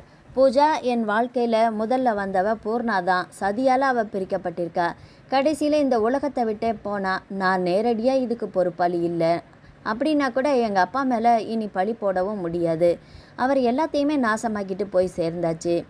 சரி, உங்கள் மனைவின்னு ஒப்புக்கிறாங்கன்னு வைங்க. உங்கள் மனைவி ஒப்புக்கிறாங்கன்னு வைங்க. திடீர்னு ஒரு மகளை நீங்கள் அறிமுகப்படுத்தினா இந்த சமூகம் உங்களை ஒப்புக்குமா? அதை பற்றி நான் கவலைப்படலை. என்ன சொல்கிறீங்க? ஆமாம், பூர்ணாவை காதலிக்கும் போதும் என்னால் அவள் கர்ப்பமாகும் போதும் இந்த சமூகம் அந்தஸ்து பிரச்சனை இருக்கத்தானே செஞ்சுது. நான் தைரியமாக அவளை கல்யாணத்தை பண்ணிக்க தானே யோசித்தேன், முடிவு பண்ணேன். நிஜம்தானா? இதை பாருமா, நான் அன்னைக்கும் கோழை இல்லை, இன்றைக்கும் கோழை இல்லை. லக்ஷ்மி கிட்ட இன்றைக்கே எல்லாத்தையுமே சொல்ல தயார். என் குழந்தைகள்கிட்டையும் சொல்ல தயார். நான் என் மகளை உடனடியாக பார்க்கணும். அவள் எங்கே இருக்கா? பூஜா பேசவில்லை. சொல்லு பூஜா, இவ்வளோ அழகாக பூர்ணாவோட கதையை சொன்னியே, உனக்கு எப்படி அந்த கதை தெரியும்? யார் சொன்னது? பூர்ணாவே சொல்லியிருக்கணும். இல்லை, வாய்ப்பில்லை. உன் வயசு கணக்கு பார்த்தா பூர்ணா செத்தப்புறம் தான் நீ பிறந்திருக்கணும். அல்லது பூர்ணா நீ பிறந்தப்புறம் அவ சட்டென்று நிறுத்தினார். பூஜா, நீதான் என் மகளா? பளீர் என்று கேட்டுவிட்டார். அவர் குரலில் உணர்ச்சி தழும்பி வழிந்தது. இல்லை, நான் உங்கள் மகள் இல்லை. நான் எப்படி உங்கள் மகளாக இருக்க முடியும்? ஏன், வயிற்றில் சுமக்கிற காலத்தில் பூர்ணா அந்த விடுதியில் தன் நிஜமான கதையை யாருக்குமே சொல்லலை. சுமன் தான் இந்த குழந்தைக்கு தகப்பன்னும் சொல்லலை. கடைசி வரைக்கும் காட்டி கொடுக்கல. பிரசவத்தில் அவள் செத்தாச்சு. அப்புறம்தான் குழந்தை கண் திறந்திருக்குது. நிர்வாகிக்கு எந்த கதையுமே தெரியாது. பிறகு யார் சொல்லி பூர்ணா மகளுக்கு தன் கதை தெரியும்? நிஜம்தான், வளர்ந்தப்புறம் யாராவது சொல்லியிருக்கலாம் இல்லையா? யார்? தெரியலையே. சரி, உனக்கு எப்படி பூர்ணா கதை தெரிஞ்சது? இந்த சின்ன வயசில் பிசகாமல் எப்படி அந்த கதையை சொல்கிற நீ? நான் சொல்லுமா, நீ யார்? நான் தான் பூர்ணா. சுமன் ஆடி போனார். என்ன உளர்ற, நீ பூர்ணாவா? அவர் குரலில் அதிர்ச்சி இருந்தது. ஆமாம், நானே தான். என்ன பூஜா உளர்ற? என் பூர்ணா உயிரோட இருந்தா அவளுக்கு 40 வயசுக்கு மேலே. உனக்கு அதில் பாதி. நீ எப்படிம்மா பூர்ணாவா ஆக முடியும்? நான் அவளோட மறுஜென்மம். தூக்கி வாரி போட்டது சுமனுக்கு. பூஜா, அதை தெளிவாக தெரிஞ்சுக்கத்தான் திருப்பதிக்கு உங்கள் கூட நான் வந்ததே. என் கல்யாணத்துக்கு முன்னால் என் கனவுல வந்த உங்களுக்கு நான் வாலிப வயசு. அன்னைக்கு கனவுல என்னை தேடி வந்த நான் தான் உன் புருஷன்னு சொன்னப்போ அதிர்ந்து போனேன். அந்த கனவுல கூட என்னை நீங்கள் கூப்பிட்டது பூர்ணான்னு இருக்கலாம். அது என் காதில் பூஜான்னு விழுந்திருக்கும். அப்புறமா மாமா அத்தை கூட திருப்பதி கோயிலுக்கு வந்து முதலாக உங்களை பார்த்தப்போ பலத்த அதிர்ச்சிக்கு ஆளானேன். அந்த பழைய நினைவுகள் லேசாக வர தொடங்கியாச்சு எனக்கு. அப்போதே படிப்படியாக என்னை ஆக்கிரமிக்க தொடங்கியாச்சு. அதனால தான் கல்யாணம் முடிஞ்சும் என் புருஷன் கூட இன்னைய தேதி வரைக்கும் நிம்மதியாக என்னால் வாழ முடியல. சுமன் பேசவே இல்லை. மறுபடியும் டிவி பேட்டின்னு உங்கள் கூட எதிர்பாராத சந்திப்பு. குழம்பின நிலையில் இருந்த நான் நீங்கள் சொன்ன உங்கள் கடந்த கால கதையை கேட்டப்போ சுத்தமாக தெளிஞ்சிட்டேன். பூர்ணா இருந்த அந்த வீட்டுக்கு வந்தப்போ பிரமாதமாக தெளிஞ்சிட்டேன். எல்லா நினைவுகளும் எனக்கு வந்தாச்சு. பூர்ணாவுக்கு பெண் குழந்தை பிறந்த வரைக்கும் என் உயிர் நினைவு ரெண்டுமே இருந்தது. அப்புறம் பூர்ணா செத்துட்டா. நான் வேற ஒரு தாய் வயிற்றில் பிறந்து மறுஜென்மம் எடுத்துட்டேன். இதுதான் நிஜம். சுமன் மிரண்டு போயிருந்தார். பூர்ணா பெத்த பெண் இப்போ எங்கே இருக்கான்னு தெரியாது எனக்கு. ஒரு மரணத்தோட பூர்ணாவோட ஜென்மம் முடிஞ்சு போச்சு இல்லையா? அவர் பேசவில்லை. எனக்கு கிடைச்ச சிக்னல், அதோட தீவிர தேடல், என் தவிப்பு எல்லாமே சேர்ந்து நான் யாருன்னு சொல்லியாச்சு. இந்த ஜென்மத்தில் காதலை வெறுக்கிறவன் நான். காரணம், போன ஜென்மத்தில் காதலால் நான் அழிஞ்சிருக்கிறேன். சுமன் பூஜாவை கண்கள் கொள்ளு மட்டும் நிரப்பிக் கொண்டார். அங்கே பூஜா மறைந்து பூர்ணா சிரித்தாள். அவள் அழகாக சிரித்தாள், சினிங்கினாள். எழுந்து வந்த சுமன் தாள மாட்டாமல் அவள் கைகளை இறுக பிடித்து கொள்ள, சார், நான் பூஜா, சட் என்று விடுவித்தார். சாரிம்மா, நான் வந்த மேலே முடிஞ்சாச்சு. இனி புறப்படலாமா சார்? எனக்கு இன்னும் ஒரு உதவி கூட நீ செய்யணுமா? என்ன? என் மகள் எங்கே இருக்கான்னு தெரியணுமே. அது எனக்கு தெரியாது. அந்த விடுதியில் போய் கேட்டால் உண்மை தெரியும் இல்லையா பூர்ணா? சாரி பூஜா, கேட்டு என்ன லாபம்? அப்படி இல்லை பூஜா, என் மகள் எங்கே இருக்கான்னு நான் தெரிஞ்சுக்கலாம் இல்லையா? பூஜா பேசவில்லை. ப்ளீஸ் பூஜா, என்னோட நீ வர முடியுமா? வர்றேன், நான் அவருக்கு ஒரு ஃபோன் பண்ணிக்கிறேன். சரிம்மா. வசந்துக்கு எஸ்டிடி போட்டால். உடனே கிடைத்தது. நான் பூஜா பேசுகிறேன், வந்த வேலை முடியல, முடிஞ்சது வந்துடுறேன், கவலைப்பட வேண்டாம், அத்தைக்கிட்ட சொல்லிடுங்க, வைத்தாள். சரி, என்ன பண்ண போகிறோம்? இன்றைக்கி இருட்ட தொடங்கியாச்சு, முடியாது. நீ என்னோட வீட்டுக்கு வந்துடு பூஜா. நாளைக்கு 2 பேருமா திருத்தணிக்கு போகலாம். நான் வேணும்னா ஹோட்டலில். எதுக்கு? நீ சின்ன பொண்ணு, பாதுகாப்பு வேண்டாமா? வா. அவளை அழைத்து கொண்டு வந்தார். லக்ஷ்மி, பூஜா இன்னைக்கு நம்ம வீட்டில் தான் தங்க போகிறா. தாராளமா வாமா. லக்ஷ்மி உற்சாகமாக உள்ளே அழைத்து போனாள். பூஜா சாப்பிட்டால், அரட்டை அடித்தாள். லக்ஷ்மி பெற்ற மகளைப் போல பூஜாவை உபசரித்தாள். லக்ஷ்மி பூஜாவுக்கு ரொம்ப பிடித்து போனது. லக்ஷ்மியை 12வது படிக்கும் அவர்களது மகள் ரேகா பூஜாவிடம் நன்றாகவே ஒட்டி கொண்டாள். இரவுக்குள் பூஜா அந்த குடும்பத்தில் ஒருத்தியாகிவிட்டாள். அப்பா மேல் குழந்தைகளுக்கு அசாத்திய மரியாதை இருப்பது நன்றாகவே தெரிந்தது. இரவு படுக்க 11 மணி ஆகிவிட்டது. பூஜாவுக்கு உறக்கமே வரவில்லை. நாளை பூர்ணாவின் மகள் என்று ஒருத்தி இந்த வீட்டுக்குள் வந்துவிட்டால் குழப்பம் வராதா? எத்தனை குதூகலமான குடும்பம். தாய் குழந்தைகள் எல்லாருமே நல்லவங்க. இவங்க அமைதியை கெடுக்கலாமா? கேள்வி வந்தது. கூடாது. அதை மட்டும் செய்யக்கூடாது. நாளை சுமனிடம் பேசி பார்க்க வேண்டும். காலை எழுந்து குளித்து டிஃபன் சாப்பிட்டுவிட்டு இருவரும் புறப்பட்டார்கள். லக்ஷ்மியிடம் வந்தால் பூஜா. வேலை முடிஞ்சு அப்படியே போயிடுவேன், இல்லைன்னா வர்றேன். சரிம்மா, நீ எப்போ வேணும்னாலும் வரலாம், இது உன் வீடு தான், புரியுதா? பூஜாவுக்கு அந்த வார்த்தைகள் என்னவோ செய்தது. உள்ளே வீரியமாக இருக்கியது. இது உன் வீடு தான். பாசத்தால் அவர் மனைவி சொன்ன வாக்கியம், ஆனால் நிஜமாக வேண்டிய ஒன்று. ஒரு சதி நடக்காவிட்டால் இந்த வீட்டில் பூர்ணா தான் வாழ்ந்திருப்பாள். குழந்தைகளையும் பெற்றிருப்பாள். கம்பீரமாக நிமிர்ந்திருப்பாள். பூர்ணா வாழ்ந்திருந்தால் நான் இல்லை. அந்த ஜென்மம் அல்பாயுசில் அவளுக்கு முடிந்து போனதால் தானே மறுஜென்மமாக நான். வர்றோம். பூஜா அவருடன் வெளியே வந்து விட்டால். டிரைவரை தவிர்த்து வண்டியை அவரை எடுத்து விட்டார். திருப்பதிக்கு வண்டி கீழே வந்து கொண்டிருக்க, கொஞ்சம் ஓரமாக நிறுத்துங்க. ஏன் பூஜா? நிறுத்துங்களேன் சொல்கிறேன், கொஞ்சம் பேசணும். அவர் நிறுத்தினார். பூர்ணா பெற்ற மகளை தேடி போக வேண்டியது இப்போ அவசியம்தானா? ஏன் இப்படி கேட்குற பூஜா? உங்கள் குடும்பம் அமைதியாக அன்பாக இருக்குது. எல்லாருமே அதில் நல்லவங்க. அதை நாசமாக்கணுமா? நீ என்ன சொல்கிற? வேண்டாம். பூர்ணா மகள்னு ஒருத்தி உங்களை தேடி வந்து நான் தான் உங்கள் மகள்னு சொல்லலை. என்னை ஏற்றுக்கிட்டு வாழ வைங்கன்னு கெஞ்சலை. கெஞ்சினாலா? இல்லை. எப்படி அவளுக்கு தெரியும்? தெரிய வேண்டாம். சும்மா இருக்கிற சங்கை எடுத்து ஊதிக்கு எடுத்த கதையாக வேண்டாத பிரச்சனையை இன்வைட் பண்ணணுமா? உங்கள் வீட்டில் அவங்க முகத்தில் நிரந்தரமாக இருக்கிற அந்த சந்தோஷ சிரிப்பை அணைக்கணுமா? சுமன் பேசவில்லை. சொல்லுங்க. நீ சொல்கிறதும் 100% நிஜம்தான் பூஜா, நான் மறுக்கலை. அப்புறம் மனசில் குற்ற உணர்ச்சி தாங்கலையே பூஜா. என் காரணமாக ஒருத்தி இந்த உலக வாழ்க்கையே தகுதி இல்லைன்னு ஆயிட்டா. பூர்ணாவை சொல்கிறேன், அவள் பெத்த மகளுக்கு யாரும் இல்லை. அந்த குழந்தை அனாதையாக இருக்கும்போது ஒவ்வொரு நாளும் நெஞ்சுக்குள்ளே தவிக்காதா? அந்த தவிப்பு சாபத்தை விட கொடுமையானது. அவள் மௌனமாக இருந்தாள். பூர்ணா சாகலை, என்ன சொல்கிறீங்க? அவளோட மறுஜன்மா நீ பெத்த மகளை பார்க்குற ஆசை உனக்கு இல்லையா? அவர் ஒரு குண்டை தூக்கி போட பூஜா அதிர்ந்தே போனாள். சாரி பூஜா, நான் போயே ஆகணும். என் மகளை பற்றின செய்தி எனக்கு தெரிஞ்சே ஆகணும். அவர் குரலில் தீவிரம் மண்டி கிடந்தது. பூஜாவால் அவரை தடுக்க முடியவில்லை, தடுக்கவும் தோன்றவில்லை. நீ பெத்த மகளை பார்க்குற ஆசை உனக்கு இல்லையா? அந்த கேள்வி வேறு ஒலிக்கியது. பூஜா ஒரு மாதிரி செயலிழந்து போயிருந்தாள். திருத்தணி பக்கத்தில் இருந்த அந்த அனாதை விடுதியை தேடி பிடித்தார்கள். வாசலில் காரை நிறுத்திவிட்டு இறங்க பூஜாவுக்கு பிடிபட்டு போனது. பூர்ணாவின் இறுதி காலம் அங்கேதானா? பூஜா மளமளவென்று உள்நோக்கி நடந்தாள். நிர்வாகியின் அரைவாசலில் போய் நின்றாள். கதவை தட்டினாள். உள்ளே வரலாம். குரல் கேட்க பூஜா உள்ளே நுழைந்தாள். ஏறத்தாழ பூஜா வயதில் ஒரு இளம் பெண் அங்கே உட்கார்ந்திருந்தாள். உள்ள வாங்க, என்ன வேணும்? இருவரும் உட்கார்ந்தார்கள். பழைய நிர்வாகி ஜானகி அம்மா இல்லையா? அம்மா இறந்து 3 வருஷமாச்சு. எங்களுக்கு ஒரு தகவல் வேணும். 20 வருஷத்துக்கு முந்தைய தகவல். கேளுங்க, தெரிஞ்சா சொல்கிறேன். பூர்ணான்னு ஒரு பெண் இங்கே சேர்க்கப்பட்டா. அப்பாவை கர்ப்பம்.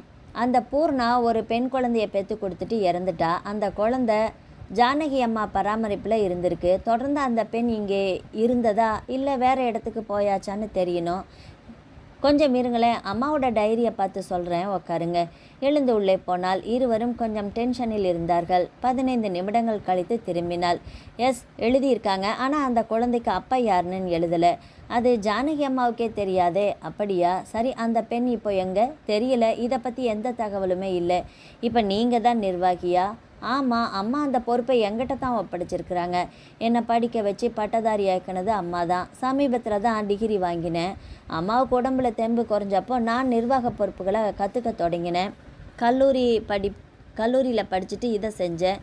அம்மா கூட வாழை கொடுத்து வைக்கல தான். இப்போ எனக்கு நிர்வாகம் அத்துப்படி. நீயும் அனாதையாமா? ஆமாம், அதனால தான் இங்கே உள்ளவங்கள புரிஞ்சிக்க முடியுது. ஸோ பூர்ணா மகள் எங்கே போனான்னு தகவலே இல்லை. இங்கேயும் இல்லை. எஸ், நாங்கள் வர்றோம். இருவரும் எழுந்தார்கள். சார், ஒரு கேள்வி அந்த பெண் கேட்டது. என்னம்மா? அந்த பெண்ணை இத்தனை வருஷம் கழித்து நீங்கள் தேடி வர காரணம்? சுமன் பூஜாவை பார்த்தார். இனி அதை சொல்லி லாபம் உண்டா? இஷ்டமில்லைன்னா வேண்டாம். அப்படி இல்லைம்மா, ஒருவேளை அவளே விடுதிக்கு திரும்பி வந்தான்னு வைங்க. நீங்கள் யாருன்னு அவளுக்கு நான் சொல்லணும் இல்லையா? சுமன் அப்படியே நிமிர்ந்தார். என் பேர் சுமன். திருமலை கோயில் நிர்வாகத்தில் நான் ஒரு முக்கியமானவன். நிறைய கேள்விப்பட்டிருக்கேன் சார். நீங்களா? அது ஆச்சரியமாக இருக்குது. ஆமாம்மா. சரி, யாரோ ஒரு அனாதை பொண்ணை பற்றி உங்களுக்கு ஏன் சார் இத்தனை அக்கறை? அவள் அனாதை இல்லைம்மா, என் மகள். என்னது? ஆமாம்மா, நான் பெற்ற மகள். அந்த பெண் முகத்தில் சட்டென்று சிரிப்பு தொலைந்தது. அதனால தான் இத்தனை தவிக்கிறேன். சரி, கண்டுபிடிச்சிட்டா அவளை உங்களோட கூட்டிகிட்டு போயிடுவீங்களா? நிச்சயமா. உங்கள் மனைவி குழந்தைகள் எதிர்க்க மாட்டாங்களா? என் நியாயமான எந்த செயலுக்குமே அந்த பக்கம் இருந்து எதிர்ப்பு வராது. இது நியாயமா? நிச்சயமா. நான் பூர்ணாவை கைவிடலை. எங்கள் அப்பா செஞ்ச சதியால் அவள் பிரிக்கப்பட்டா, அவ்வளோதான். வாழை கொடுத்து வைக்கல அவளுக்கு. இத்தனை நிஜமும் இப்போத்தானே எனக்கு தெரிய வந்தது. உடனே தேடி வந்துட்டேன். இதில் என்ன தப்பு? அவள் பேசவில்லை. நான் அன்னைக்கு கோழை இல்லை, இன்றைக்கும் கோழை இல்லை. என்னோடய ஆசைகள் நியாயமாக தான் இருந்திருக்கு. அந்த நியாயத்தை நானும் நேரான வழியில் தான் சந்திச்சிருக்கேன். பூஜா அவரை மதிப்புடன் பார்த்தாள். எனக்கு ஒரு வளர்ந்த மகள் இருக்கான்னு தெரிய வந்த நிமிஷம் அவளை தேடி நான் வந்தாச்சு. ஹெல்ப் பண்ணுங்க, அவளை தேடி பிடிச்சி கொடுங்க. பூர்ணாவை தான் வாழ வைக்க முடியல. அவள் பெத்த என் மகளையாவது சந்தோஷமாக வாழ வைக்கலாம் இல்லையா? ஒரு கேள்வி சார், கேளுங்கம்மா. நீங்கள் அவளை கூட்டிகிட்டு போக துடிக்கிறீங்க. உங்கள் பக்கம் எந்த தப்பும் இல்லைன்னு சொல்கிறீங்க. சரி, ஒப்புக்கலாம். அவள் உங்கள் கூட வர சம்மதிக்கணுமே. ஏன் மாட்டாளா?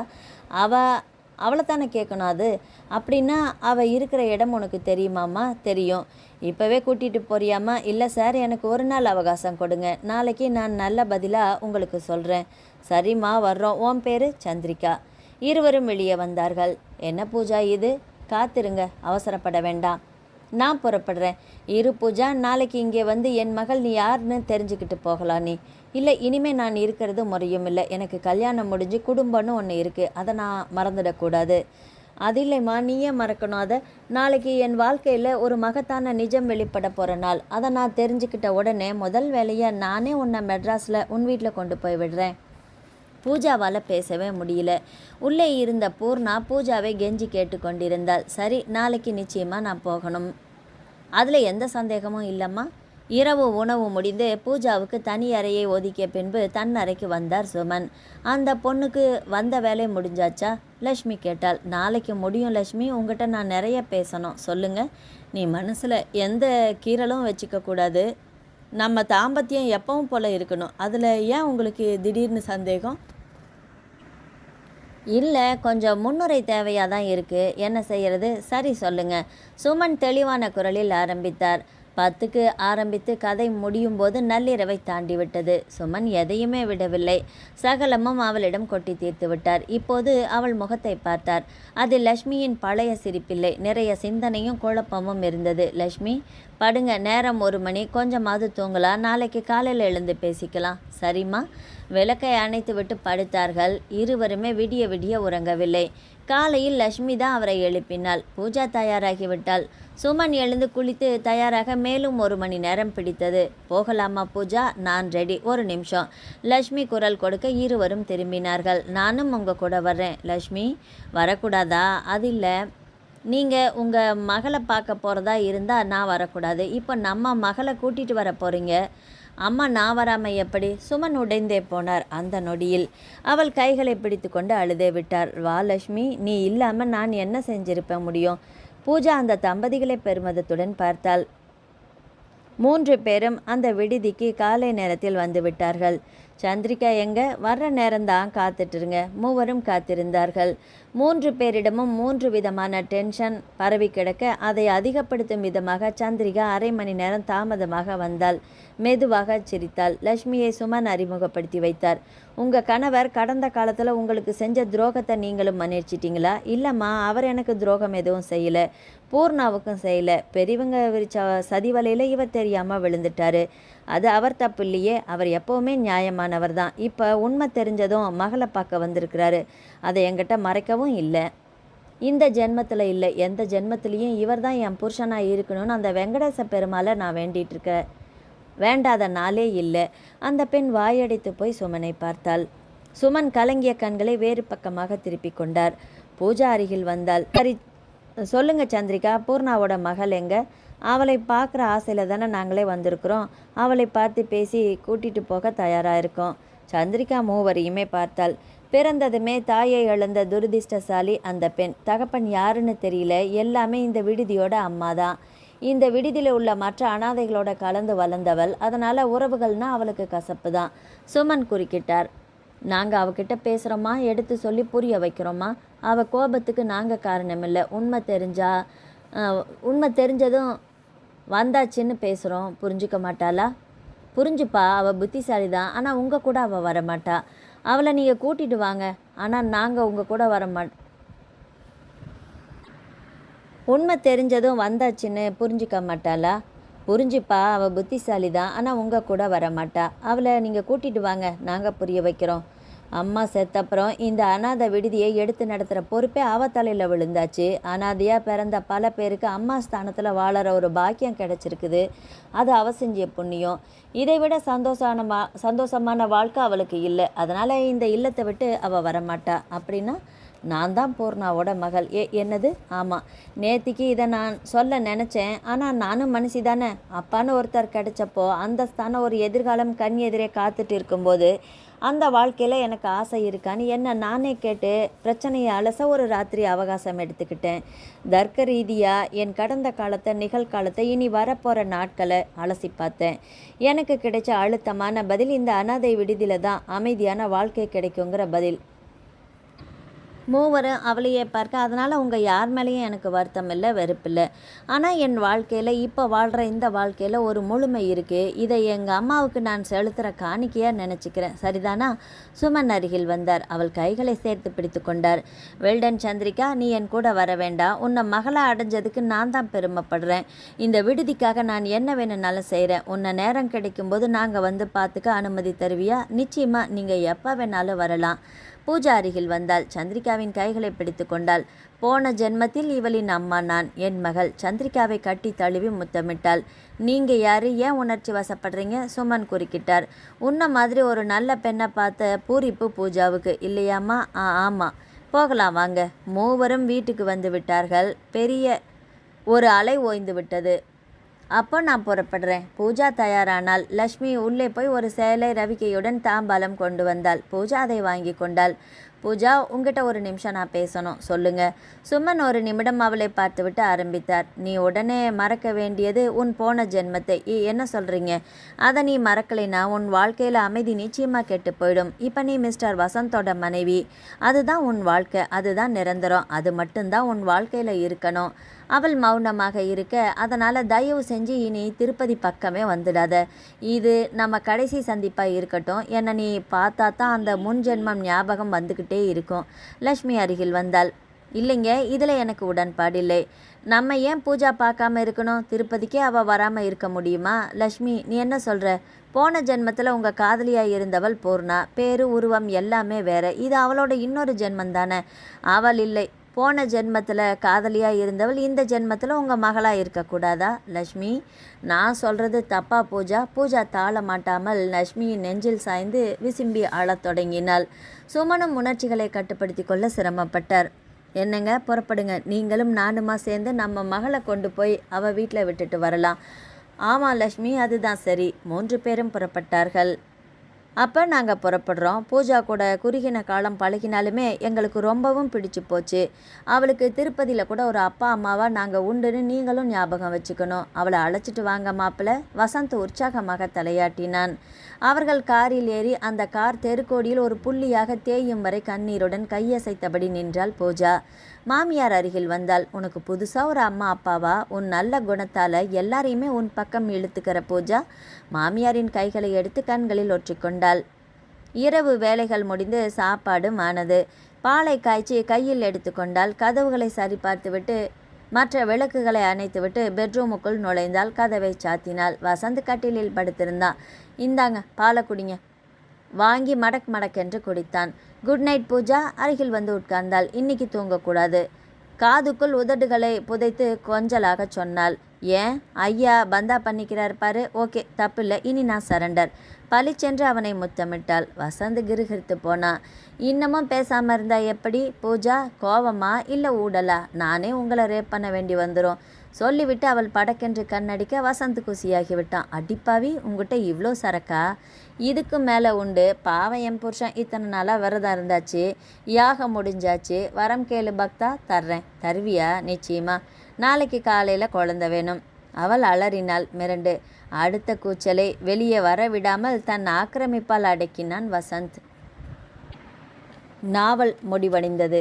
ஆதரவளித்த அனைத்து உள்ளங்களுக்கும் நன்றி. மீண்டும் அடுத்த ஒரு நாவல் பதிவில் சந்திக்கலாம். வணக்கம்.